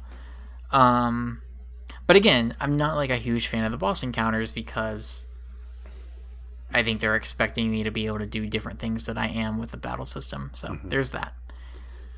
Second part of the end game, and we'll move on, is there is the Tower of Trials. Yeah, you mentioned something about that. And the Ascended Tower of Trials. So the Ascended Tower of Trials, I think level 1. It's a roguelike kind of scenario where once you die, you die 3 times and then you're booted out and you have to start at level 1 again. Or trial 1. As you ascend the tower, you get special buffs to apply to your character, like you would like in a roguelike, right? You get special things that make you stronger for that run. And then the enemies level up with you. So in the base Tower of Trials, they start out, I think, a pretty low level, and you get some gear every few levels. But in the Ascended Tower of Trials, I think they start at like level 52 or something, and the max level is level 50. So it's just a much harder version. And that will, like, if I'm not able to get the platinum in this game, it'll be because of that. There's a trophy for getting to trial 50, which apparently takes like 4 hours, and it's a one-shot thing. So it makes the Sackboy 10-minute time trial look cute. Yeah, the Ascended Knitted Night Trials. The Ascended Knitted, yeah. The Ascended Knitted Night, yeah. Yeah, it's a mouthful. So Godfall is fine. I enjoy it. It's probably about as good as I expected it to be. It's got issues, for sure. I think content's the biggest one, but honestly, the combat I enjoy. I like the melee combat. It took a while. It definitely immediately had a bad first impression because of the way the combat controls, and the lock-on is completely worthless in this game. But once you get used to it, once you get used to the way parrying works, the way soul shattering works in combat, like there's a lot of like interesting combat stuff that like you could use 2 of them and not even use 2 of the other ones, or you could use all of them, which I've been trying to do to like keep up with trophy stuff. And that stuff is fun. Fighting regular enemies and mini bosses, like to an extent, that stuff is fun. I think the bosses like kind of take it or leave it, to be honest, but like just the actual combat with regular enemies, I mean, I have a good time with, and I like the different weapons. I think they all feel good. Like the game looks great. I think it's one of the best looking games out right now on PS5. Like everything is very bright and gold. So you might not care for the art style or the aesthetic necessarily, but I do think it looks really nice. There's just not a whole lot there, and so I would like to see. There's a good foundation to build off of. We'll see what their plans are for the future. I think there's a very real chance that like maybe there's not a lot. I don't know what the sales were like, but I know the reviews were quite low, so. Yeah. It could, Godfall to the wayside. Oh, I was going to ask a question, but I don't think I can ask a question after that. I don't know. But the last question I have for you is, how many podcasts did you listen to while playing this game? Because this seems like a great podcast game. It is a great podcast game. Okay. So in the tutorial level, I listened to nothing. I had the volume all the way up. When it became apparent that I was not going to care at all about the story or anything, turned the volume pretty far down. I mostly just had Twitch streams on. Gotcha. Actually. Yeah. So one or two giant long Twitch streams. Yeah, I understand. But yeah, it just seems like a game to definitely just throw on, like to grind and have fun with that. So. Yep. Maybe I'll give it a chance. I mean, that's I'm already putting in this category like, oh, if there's nothing else to play, I could play that. Well, of course, that's not going to happen. So there's already so much. So yeah, and like I said, if there was more the Ascended Tower Trials and multiplayer could be interesting. I almost feel like that is probably the intended way to play it. I've seen some people solo it, and they're like, yeah, I'll put up a guide. Because everyone in PSN profiles is like, how the heck are you supposed to do this? And there's been some people that are like, I just did it. I'm going to make a guide. I'm like, all right, cool. I'll wait for that. Right. But it definitely, because of the difficulty of it, I feel like that's probably central to multiplayer stuff.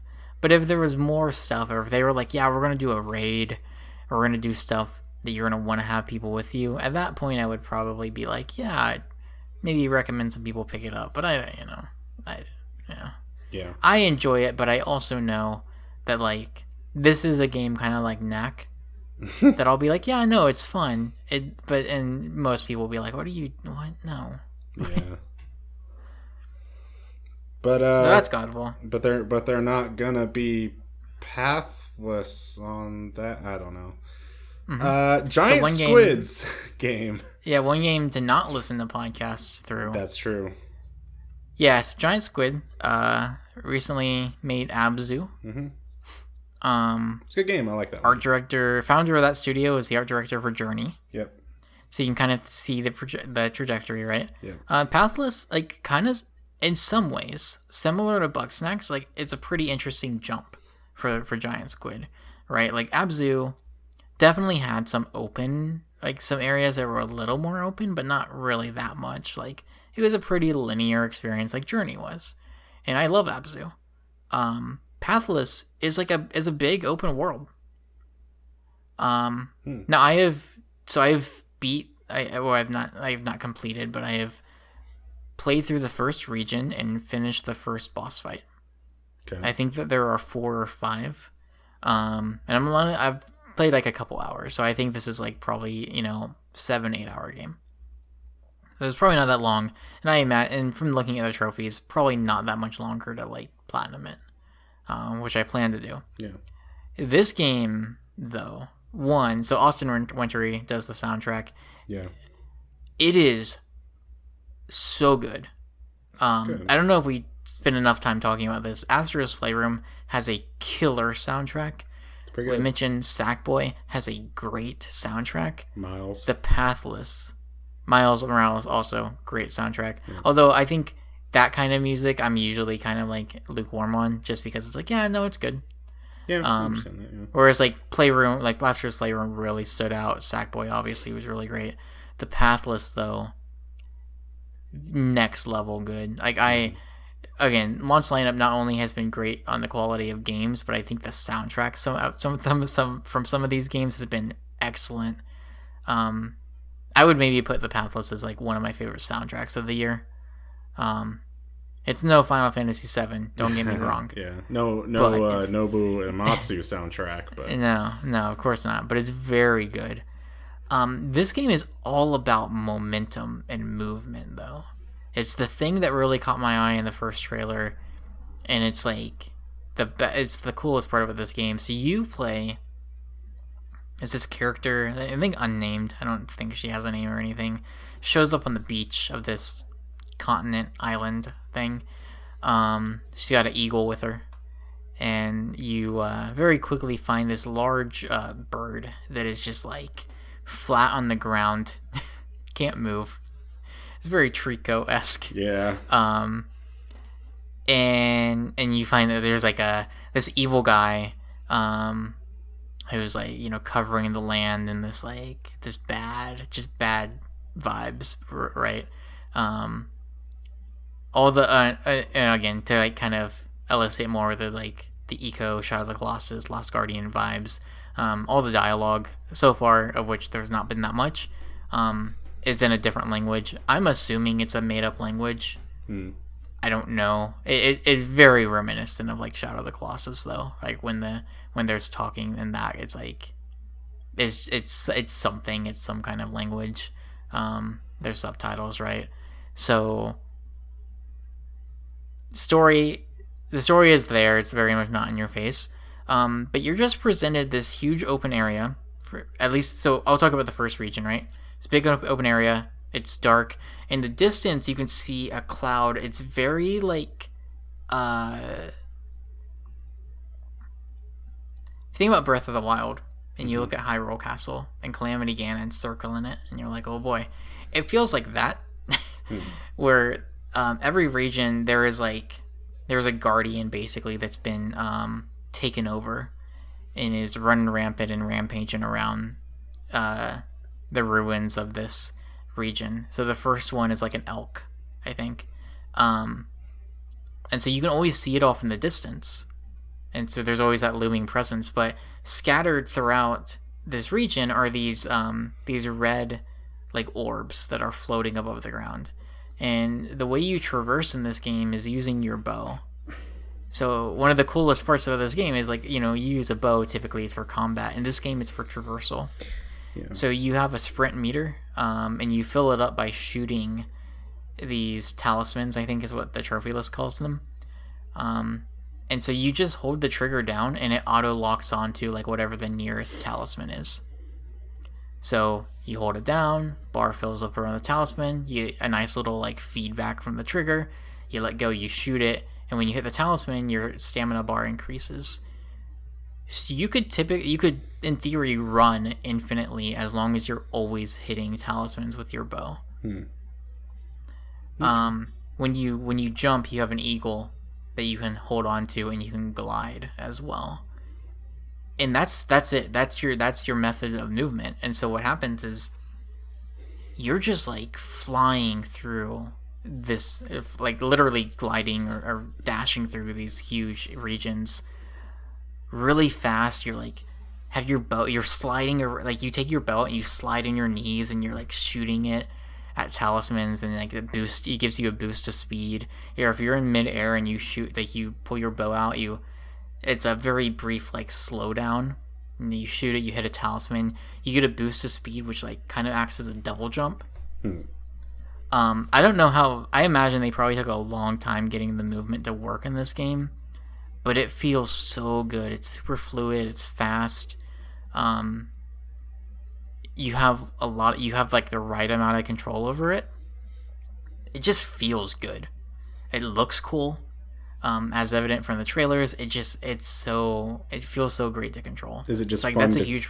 Is it just fun to traverse, like just by itself, like not even doing anything? Oh yeah, just like doing it? That first night I played for like an hour, and I think the majority of it I was just like I was just running around. It's just fun. It's totally the type of thing where I think, especially when you first start, I think you could easily just like wander aimlessly just doing that. And I think that's the purpose too. So this game also has no map. There aren't any waypoints. I don't even think there's ways to create waypoints. There's none of that. And so what you have is just not like a giant open world, but you have an open world that you just explore. And you do have like a pulse, so you can do like a eagle sight kind of thing, and what it will show you is you'll get like either like a yellow gold color, or you'll get a red color that like kind of glows around maybe a building. And if you see that, it's like, okay, you need to collect the yellow are these I guess these like special artifacts, we'll call them. I don't remember the name. Like tokens or something, that you collect those and you bring it to these towers, which are usually glowing red if you have the eagle sight on. And you place the artifact in the tower, and I think the first region had 3 of them. So once you do all 3 of them, it gets rid of the like ruinous atmosphere of that region, and then you're able to do the boss fight. So that's the progression of the game. You find these like special stones, take them to the towers, you do the boss fight, you go to the next region. Each region has more than enough. So like after the boss fight, you're able to see like, there's like still 6 or 7 of these I need to find in this region. So you can always go back for completionist stuff. But that's it. And so it's a lot of just like, you're roaming around and you stumble upon a temple. And maybe there's like a very simple puzzle. It actually reminds me a lot of Breath of the Wild in that way. Where as you're roaming that world, you might find like some very just like inconspicuous rocks that are like, these look a little weird. Let me organize them a bit. And I found one of the 900 some collectibles in Breath of the Wild. There's stuff like that, except it's not like 900 some stuff. It's these tokens. So it's that, or you might like stumble upon a temple and there might be a puzzle that's a little bit more involved. But usually it involves hitting switches. You have your eagle that can carry these blocks. So maybe there's like 2 switches you need to stand on. You can have your eagle carry a block and put it on one switch, and you stand on the other, and that opens the door. Using your bow in creative ways. So it's stuff like that. It's pretty simple puzzles, but because the game doesn't really give you any direction at all, it just lets you loose. You explore at your own pace. You find the puzzles at your own pace, and you have the tools that you need to figure them out. And yeah, I mean, so far it's been phenomenal. It's super easy to get lost, and then you have this really great soundtrack that just adds to that setting. I've done one boss fight. It was super cool. Yeah, it seems like you're it's... like... Oh, go ahead. Or no, go ahead. Well, I was just gonna say, like, you're before the music part, you were just talking about how it seemed like how open the game is. It seems like a lot less linear than something like Abzu was, where you're like, okay, now I'm in this area and there's maybe like one extra thing to do, but seems more open. Yeah, and I think that's a cool thing, right? Because like after Abzu, right, and knowing where they came from, some of their other games before starting that studio, like it's easy to be like, oh, are you guys gonna do the same thing where it's like a short, kind of linear, more like narrative-driven thing? And it's cool that they opened up into something like this, where, yeah, like this also looks like it's gonna be 8 or 9 hours or 7 or 8 hours, like so not super long, but it's open and it's not as linear, and you can just you just explore as you want to, and I think this game is the right size for them to do. Hey, we're not gonna have a map. We're not gonna have waypoints. Like, it's not super big and overwhelming where that becomes an issue. It's the right size where there's enough like collectibles, there's enough like hidden secrets that you can feasibly find them on your own. At least so far. Again, I'm only in the second region, but that's what it feels like so far. And real quick with the boss fight,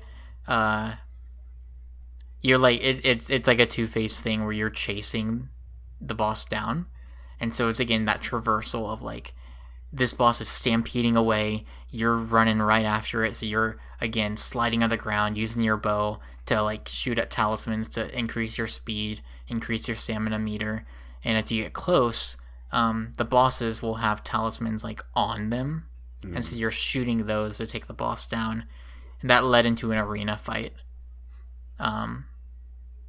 Just really, really cool. Very like, just a cool set piece kind of thing. Yeah. How much is it? I think it's 40. Oh wow! Because I was expecting it to be probably more than 20. I guess I didn't think it'd be 40. I think it's 40. That sounds right. You get both. You get the PS4 and PS5 version. Oh, okay, that's good. Are they separate trophy lists? Yeah. Do you know? I don't know. I'm not sure. These are the important questions I need to know. The very important questions for sure. Important. Trophy list seems pretty easy. It definitely is like 100% in the game, getting all the collectibles. Gotcha. Which at least so far doesn't seem that bad. I'm having a great time with it. I think this is one that like I feel like not a lot of people have talked about. Yeah, it's kind of the game that most people don't mention or so. And it's like getting to the point now where I'm seeing a lot of people be like, "Hey, don't sleep on it." So I will, I will join in that. Yes, definitely. Like this is definitely something I hope more people check out once they get past like the Miles Moraleses and the Demon Souls of their launch lineup. Like, I hope people pick up the Pathless. I'm totally cool with spending $40 on it, but if people aren't, then hopefully, I don't know, buy it anyways. But yeah, it's great. Buy it for the soundtrack. Yeah, that'd be kind of cool if they had like included that like as an app or something like that. You could put on a USB drive or something, but I'm sure with kind of the Austin Wintory stuff, they probably want you to buy it separately on iTunes or something like that. Yeah. But, yeah.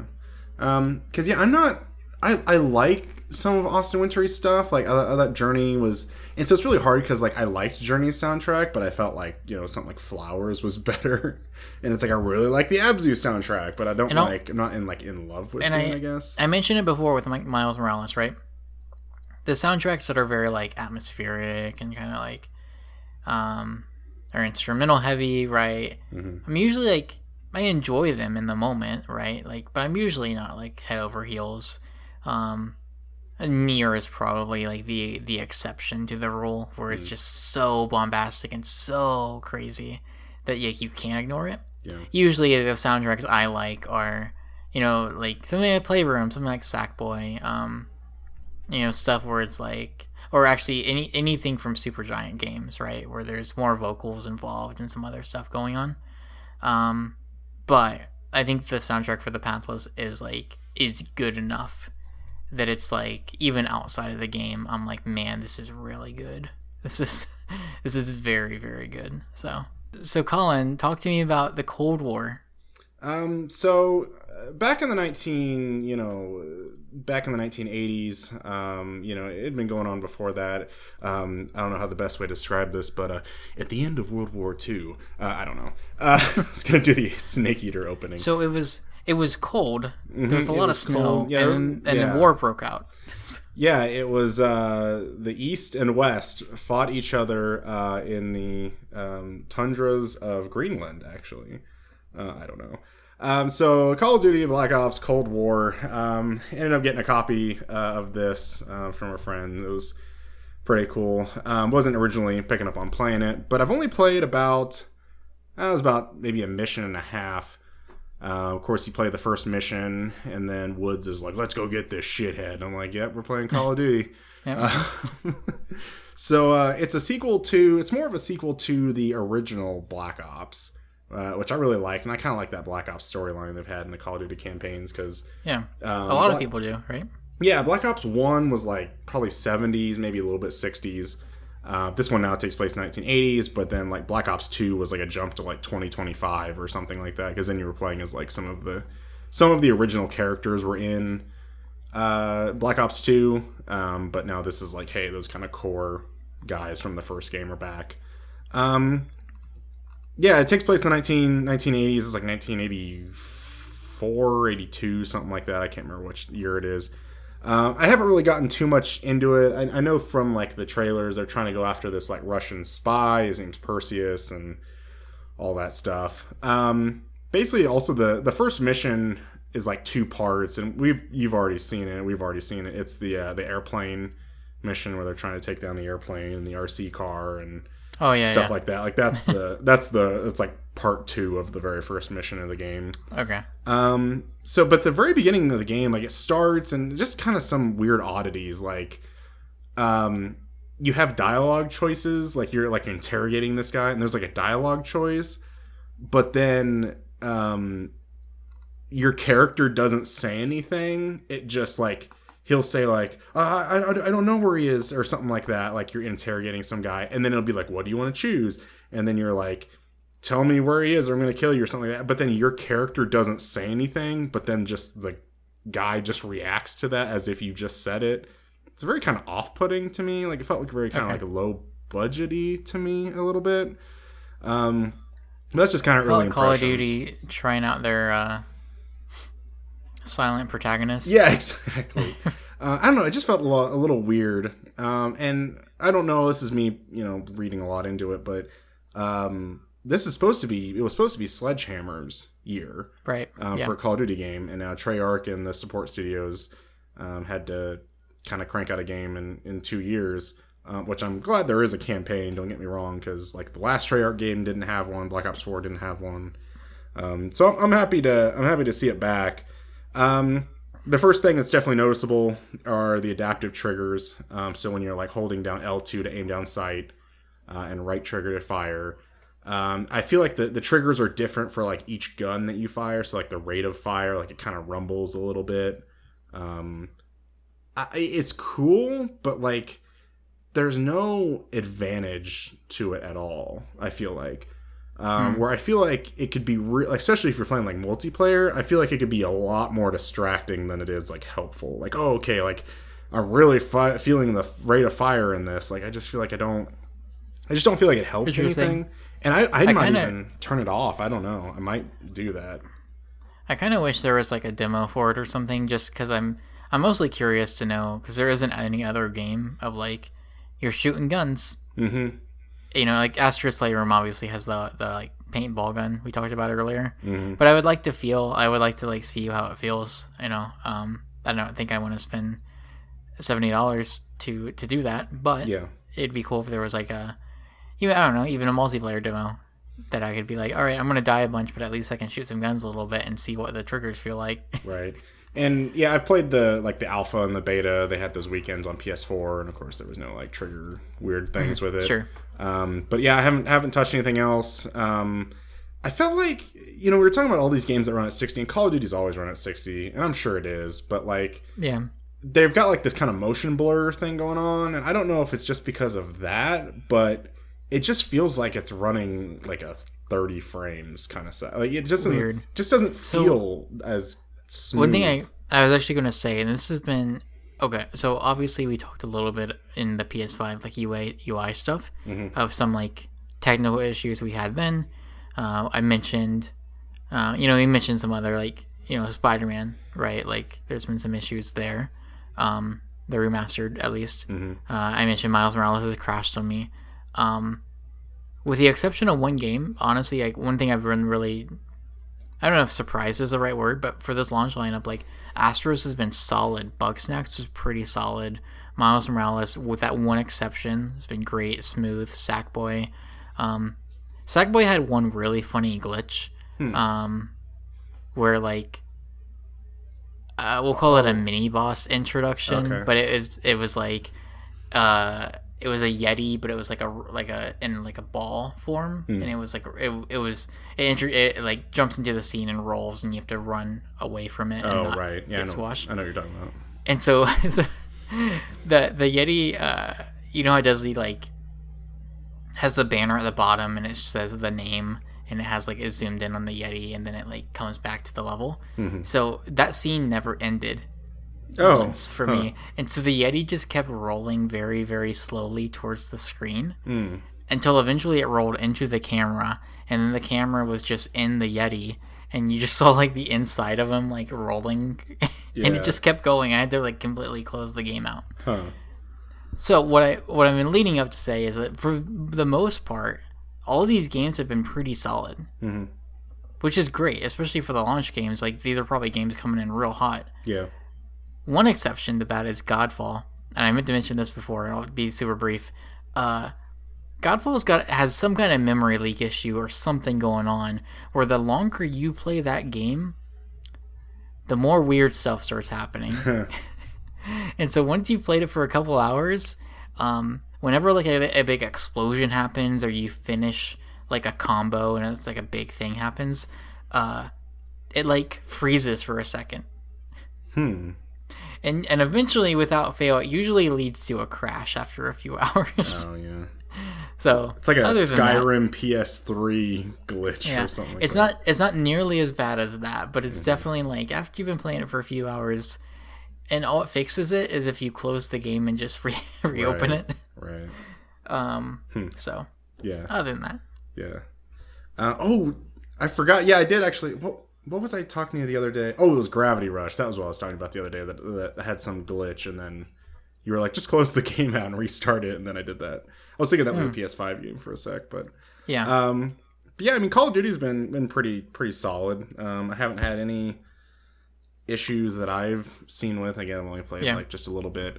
It's doing that thing where you actually start the download, and it's like, oh, okay, it's ready to play or whatever. And I don't know if it's just does it automatically, but I had to download the campaign separately after I like even with multiplayer. It was like part of multiplayer and then the entire campaign, which I somewhat appreciate, but because I think it's trying to limit the file size of everything. Like, oh, if you don't want campaign, you don't have to install this 70 gigabytes to install campaign. If you don't want it, but like it just automatically only downloads Warzone, the Warzone part of it. So like I was like, oh, okay, ready to start. I'm gonna play the campaign, and I had to like manually download like 3 separate packs of the campaign. Weird. And I was like, ah, man. And I don't know, I just felt like that was, it's like, I feel like we're done of the like games that are like, okay, you start up a game and like you have to scroll down to multiplayer. It's like, no, it's like multiplayer is like the default thing now. Yeah. But other than that, I don't think I'll play much multiplayer. I mean, maybe I'll play a little bit. The only thing I got to make sure is like I turn that mic button off or whatever. I turn the mic off because like I don't want people to hear me. Like that's the last thing I do. One thing interesting. So I don't. Given the times we're in, I'm assuming you've not played any multiplayer locally. But my roommate and I, when we played Sackboy, when you turn the second controller on, it mutes one of them. One of the controller just automatically mutes itself. Okay. So just an interesting tidbit there. Yeah. Okay. Yeah. And then like zombies, I don't care about at all. Yeah. And I feel like when I'm just so as far as I know of with how I think Call of Duty's gone is so Modern Warfare, last year's Modern Warfare was built on this brand new Modern Warfare like engine. I don't know what they called it. But it was like a brand new engine that Infinity Ward created, and that's actually what Warzone also runs on. But I think, from what I heard, is that Black Ops Cold War, like the campaign, and maybe like just the base multiplayer, that actually runs on Treyarch's engine that they used for like Black Ops 4 and previously. So you're kind of, it just doesn't feel like, I felt like when I played Call of Duty Ghosts on PS4, which I mean, it wasn't like an incredibly looking game or anything like that, but like I feel like you could certainly tell the difference between, oh wow, this is on PS4 versus, oh wow, this is on PS3. I feel like with Black Ops Cold War, I don't honestly know if you would have if you would have put a DualShock 4 in my hand, I probably would have been like, yeah, this is a PS4 game. I just can't tell that at all, though. You know what I mean? Like, it just doesn't feel, and I feel like that's the kind of problem with launch games. But other than Demon's Souls and Godfall for sure, like that game's not running on PS4. It would not, or it would look worse and run at 30 or something, right? Yeah. I think for me, at least with this launch lineup, like obviously Demon's Souls and Godfall for sure, those feel graphically next gen. But if I think about Astro's, Bugsnax is kind of funny because it's a pretty simplistic game. I think that game's on PC. Like I don't think that game's really pushing boundaries graphically, but it still looks nice. Yeah. But if I think about Astro's and Miles Morales and Sackboy, and the Pathless, and then Demon's Souls and Godfall as well, right? Like for me, it's that they're running really smoothly. That I'm not Godfall, with the exception of after a few hours of play, I'm not seeing frame rate issues. Okay. I'm not seeing stuff like that, and so for me, beyond like the couple of games that graphically are very much a step up, it's the performance side for me that is like the big difference maker that makes this feel, quote unquote next gen, where it's like, yeah, man, like Astro's Playroom, like obviously its art style is one that like probably could be on PS4 just fine. But it doesn't mean it doesn't look real good, because it does. Yeah. And it's like buttery smooth, right? And so I think that helps too, because even on PS4 Pro, we're getting to a point where like things are still at 30.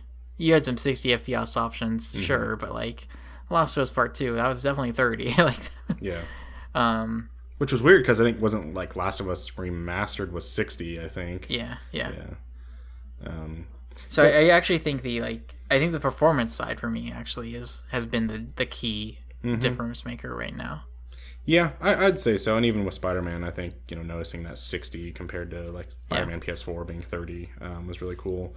The only thing to mention last, I guess, about Call of Duty that I just thought of is like, so after the first mission, you basically create your profile where you like input your first and last name, and then you choose like, oh, if you're like a professional or you're like a renegade, and that, basically what that does is like add some different stats to you. It's like basically you're adding a couple perks to your character. So then like you start the first mission, and then it says like that little thing like Call of Duty does at like the bottom left, where it's like, here's the mission title and here's where you're at and here's the time and stuff like that. But then in the Black Ops games, they always like cross it out like with a Sharpie, like it's being declassified or classified stuff. And so like you input your name, and then so it goes like the first mission, it shows all of that stuff on the left where it says like Collin, and I guess your character's name is Bell. Like that's just the default name is Bell.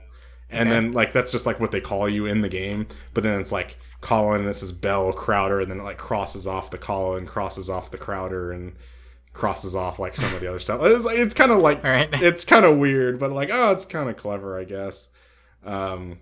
Because I just decided I thought about putting something smart assy in there as my name, but like I decided just they would have crossed it out anyways. Yeah, I was gonna just be like Solid Bell Snake or something. I don't know. Yeah. But other than that, I mean, I just feel like I'm probably gonna turn those adaptive triggers off. Most of the time with Call of Duty games, I'll play through them. I'll get all the little collectible intel stuff, and then I'll probably play it on the hardest difficulty, and then after that I'll probably play a couple matches of multiplayer, and then I'll be done. Yeah. But Other than that, we've only got one game left on the list, and I know we've covered it a good amount. But I guess I kind of want to mostly just talk about some of the issues that I've had with this game. Okay. Biggest issue I've had so far. So, Marvel's Spider-Man Remastered. It came in the Ultimate Edition, also of Miles I don't know why. I don't know why I heard Marvel's Avengers, but did I say that? No, you didn't. Oh, okay. I was like, wait a minute, did I say that? But yeah, like I guess you can still buy it on PSN for $20. I think like you can actually go on the, maybe it's more, I don't know. But it has all the DLC. Biggest issue I had a lot, and I was even scared to do it in Miles Morales, is the fast travel. So, it's supposed to be like, it's supposed to load instantly, your SSD, all that stuff. Sure. I had multiple times, and sometimes it worked, sometimes it didn't. I feel like more times it didn't work, where I would fast travel, and then literally the screen would just go black, as if like, okay, it's getting ready to load the next section, and then it would just stay black.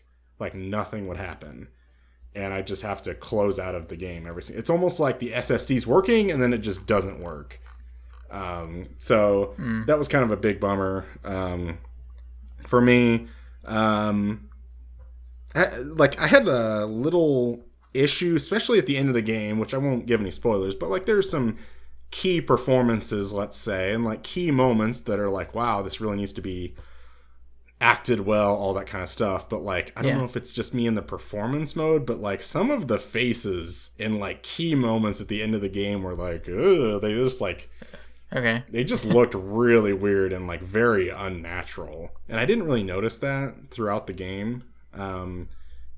Peter was not one of them. So I think one thing we can mention that we can mention more in our Miles Morales, but a big thing was the change of Peter Parker's face. Yeah. So they changed the face in Spider-Man Remastered too, so the entire game. Honestly, I'm fine with his face. It was weird when I first saw it, but now after playing all of these games basically through twice now, I can't even tell you what the original Peter Parker's face looked like. I guess it's just not an issue. I'm definitely I think it'll just take some getting used to, because I'm totally fine with it as well. Mm-hmm. But the one scene with him at the beginning of Miles Morales, it was definitely a little jarring. Right. It's like seeing it like in game, not like just through Twitter or something. I'm totally fine with it. But yeah, it definitely was a little like, oh, weird. Yeah. But yeah, I think like you said, like once I see it more, it'll be like it'll be fine. Yeah. They did add a couple new suits, I think. One of them being the Amazing Spider-Man movie suit. Yeah. So that was for the remaster. I think I don't know if it's live, but I think they said they're patching it into the PS4 game too. So that's kind of cool. Again, it does have those performance and fidelity modes. And probably some of those added. It had some accessibility options, but I think all of the new accessibility options that are in Miles Morales are also in Spider-Man Remastered. One of my favorites, and it might have been in the PS4 one, I can't remember, but there's plenty of moments where you have to do like the quick time event where you have to keep mashing square to like hold something up or whatever. Mm-hmm. There's an accessibility default to just hold it, and I'm like, oh, it's so much better. Like that was like when I started Spider-Man Remastered and Miles Morales, the first thing I did was, okay, set the difficulty, okay, yes, subtitles on, and yes, change clicks to holds. So also, if you're listening and haven't played it, Sackboy has one as well, where you can change the roll to hold instead of mashing circle. Oh, I hadn't even gotten into that yet. Oh, Collin, you should do that. Oh my gosh, I hadn't even done that yet. Oh, it makes the world of difference, and especially on that Knitted Night trial. Okay, well, I'm definitely gonna have to do that then, because I guess I hadn't even gone into that yet. So there's that. You can actually turn infinite lives on, which is nice for the bonus world. None of it doesn't disable trophies either, which is nice. Oh, okay. But the roll you should definitely change to hold. Mm-hmm. It helps a lot. Other than that, just it has all the DLC. So it has the main base game trophies. It's kind of a weird one where it's like ride the subway 5 times, which like on PS4 that would mean like load fast travel. And of course, there's no subway on PS5 for the SSD, so it's like, oh, okay, I guess that's what that trophy means. But it's kind of weird, like nobody would actually know that if you were just going into Miles. Oh, because the trophy is literally fast traveling 5 times, but you're not seeing the subway. Right, but the trophy actually just says Yeah. ride the subway 5 times. That's funny. But you wouldn't even know what that means unless yeah. It's just kind of weird stuff like that. Well, you see, son, in my time, Yeah. we had loading. It's got the new game What's plus. loading? It's got the new game plus trophies, which is literally one of them is just beat it on the hardest difficulty in new game plus. Which even if you're all the way leveled up and then play the game on ultimate difficulty in new game plus, it's not hard at all. Like I think I maybe died once. Okay. So I went through that again. I went through all the DLCs. I still like kind of where they're going with the story. Again, not getting any spoilers and stuff. That kind of some mild stuff touches on, but not too much. And then there's some a few exciting stuff in the future. I think. And then other than that, there's just a few other miscellaneous trophies that they added for the remaster ones, like max out one of the benchmarks, which is like swing this fast this many times or wall run this much. Another one was like, I think it is like do a 100-hit combo, do an enemy base without getting hit, like something like acquire all gadgets or something like upgrade all gadgets, like pretty simple stuff like that, nothing crazy. Yeah. But other than that, I mean, it's the PS4 game. I mean, I did have another issue where I think I unlocked a trophy.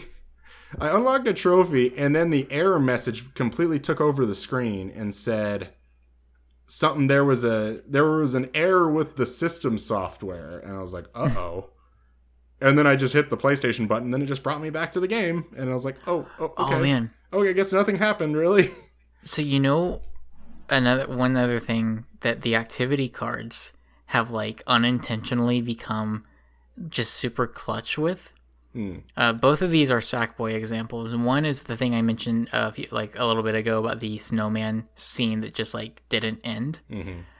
There was also a part where I was so one thing Sackboy does is there's like those level select is like an overworld kind of Mario-ish, right? Yeah. Where you're like running around. So I was in one of the worlds, and you could either run up to the like, if you think Little Big Planet has the spaceship that you're in, and that's where you do your level select. So you can run up to that, and then like you jump in that, and you can swap between worlds, or you can just hold the circle button and like go to different worlds that way. So it wasn't letting me do either. It wasn't like when I would hold circle, I would go to select the option to choose a different world, and I was like, nope, no, you can't do that when this is active. And I was like, that's weird because that's not the case. Yeah. So then I went to the spaceship and I hopped in, and Sackboy hops in, and then like it just stayed there. It didn't like bring up the screen to change worlds. And I was stuck, and I was like, so I closed out the game, I reloaded it, and it was still the same thing. And I was like, oh my god. I was like, I'm like 2 trophies away from the platinum. This is gonna stop me. Right. So what I did is I went to the activity cards, and one of them was for a different level from a different world. So I just jumped into that level, immediately exited, and it fixed the issue. Oh, okay. So, nice. Not just for Sackboy, but in the future, if you ever run into weird, potentially game-ending bugs, check the activity cards. Yeah. Maybe they'll bail you out. Yeah. So. I did actually have one the first time I played Sackboy. You can like go into the secret world like from the overworld, like even before you even completed it. I had one where like I went in and then the screen would show the world for a sec, and then the screen would just go black. But like I could still run Sackboy around the world, and the audio was still there. It was just the screen was black. And then I could find myself back to the warp thing, and I would hit triangle, and I would warp back to the previous world, and then the screen would be on again. But it was so weird. But yeah, even with Remastered, I was done with it a couple days ago or whatever, but they already, I was booted up Miles Morales today and was like, oh, new patch for Spider-Man Remastered added to download, so I'm sure they're fixing stuff pretty fast. So for sure. But other than that, that's about all I've played. I think that's pretty much the end of the list. Well, Collin, I got a couple questions for you before we close out. Yes. One, I have a fun fact for you. Ooh.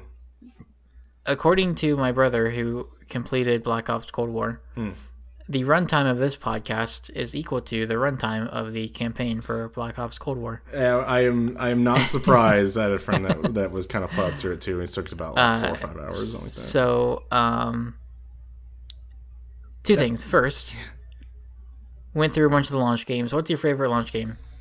I mean, if Astrobot or Astro's Playroom counts, I mean, it's definitely that, I think. If it doesn't count as a runner-up, I'd say Sackboy. Okay. Yeah. So, I mean, yeah, I've only spent an hour with it, and I wouldn't normally, like, Demon Souls by default, but I'm not going to, I don't want to count it just because it is a 1-to-1 remake. Mm-hmm. I think right now Bugsnax might be my favorite. Yeah. Yeah. Sackboy is definitely, oh man, they're all really good. They're all really good. So that for sure. Next, so we have obviously, to tease some stuff coming up, right? We got a Miles Morales spoiler cast we're going to do. Mm-hmm. Sounds like we're going to do a Bugsnax spoiler cast. I got to get on that Bugsnax. Got to get on the Bugsnax. I think, we were talking a little bit about stuff coming up in the next year. I definitely think we got to do a Balan Wonderworld podcast for sure. That'll be probably one of the first, like the early, that'll be probably, I think March, right? Or something. Mm-hmm. You're forgetting a big one I think comes out in March. Let's see if you think of it. It's kind of a big game. Probably a big game for you. Is it cross-gen? PS4 game. It's a PS4 game that's coming out in March. I think it's coming out in March, right? Let me Google it real quick. I'm pretty sure it's March. I am kind of surprised you haven't thought of it yet. Let me look at. So there's a couple, but I don't know if they have like dates. There is this game I am thinking of. I'm pretty sure has a date. Let me click on the first thing that popped up was the U.S. PlayStation Store. It's coming out in April 22nd, so a little bit longer than I thought it was. What is it? It is Near Replicant. Oh yeah, man. That's what I thought you were going to get to, because I might buy that too. We should definitely do a spoiler cast for that, but that's a little ways off. Yeah. What else? What is there any last closing thoughts you have on the launch of the PlayStation 5, the fifth one? I mean, really, it's just been a ton of... I mean, if you probably look at 95% of my playtime, it's been all Spider-Man related stuff between Miles Morales. A heroic launch. Yeah. So, of course, now what I'm going to go do is go buy the PS4 version of Miles Morales and go, maybe someday. Yeah, I mean, I've been pretty impressed. I feel like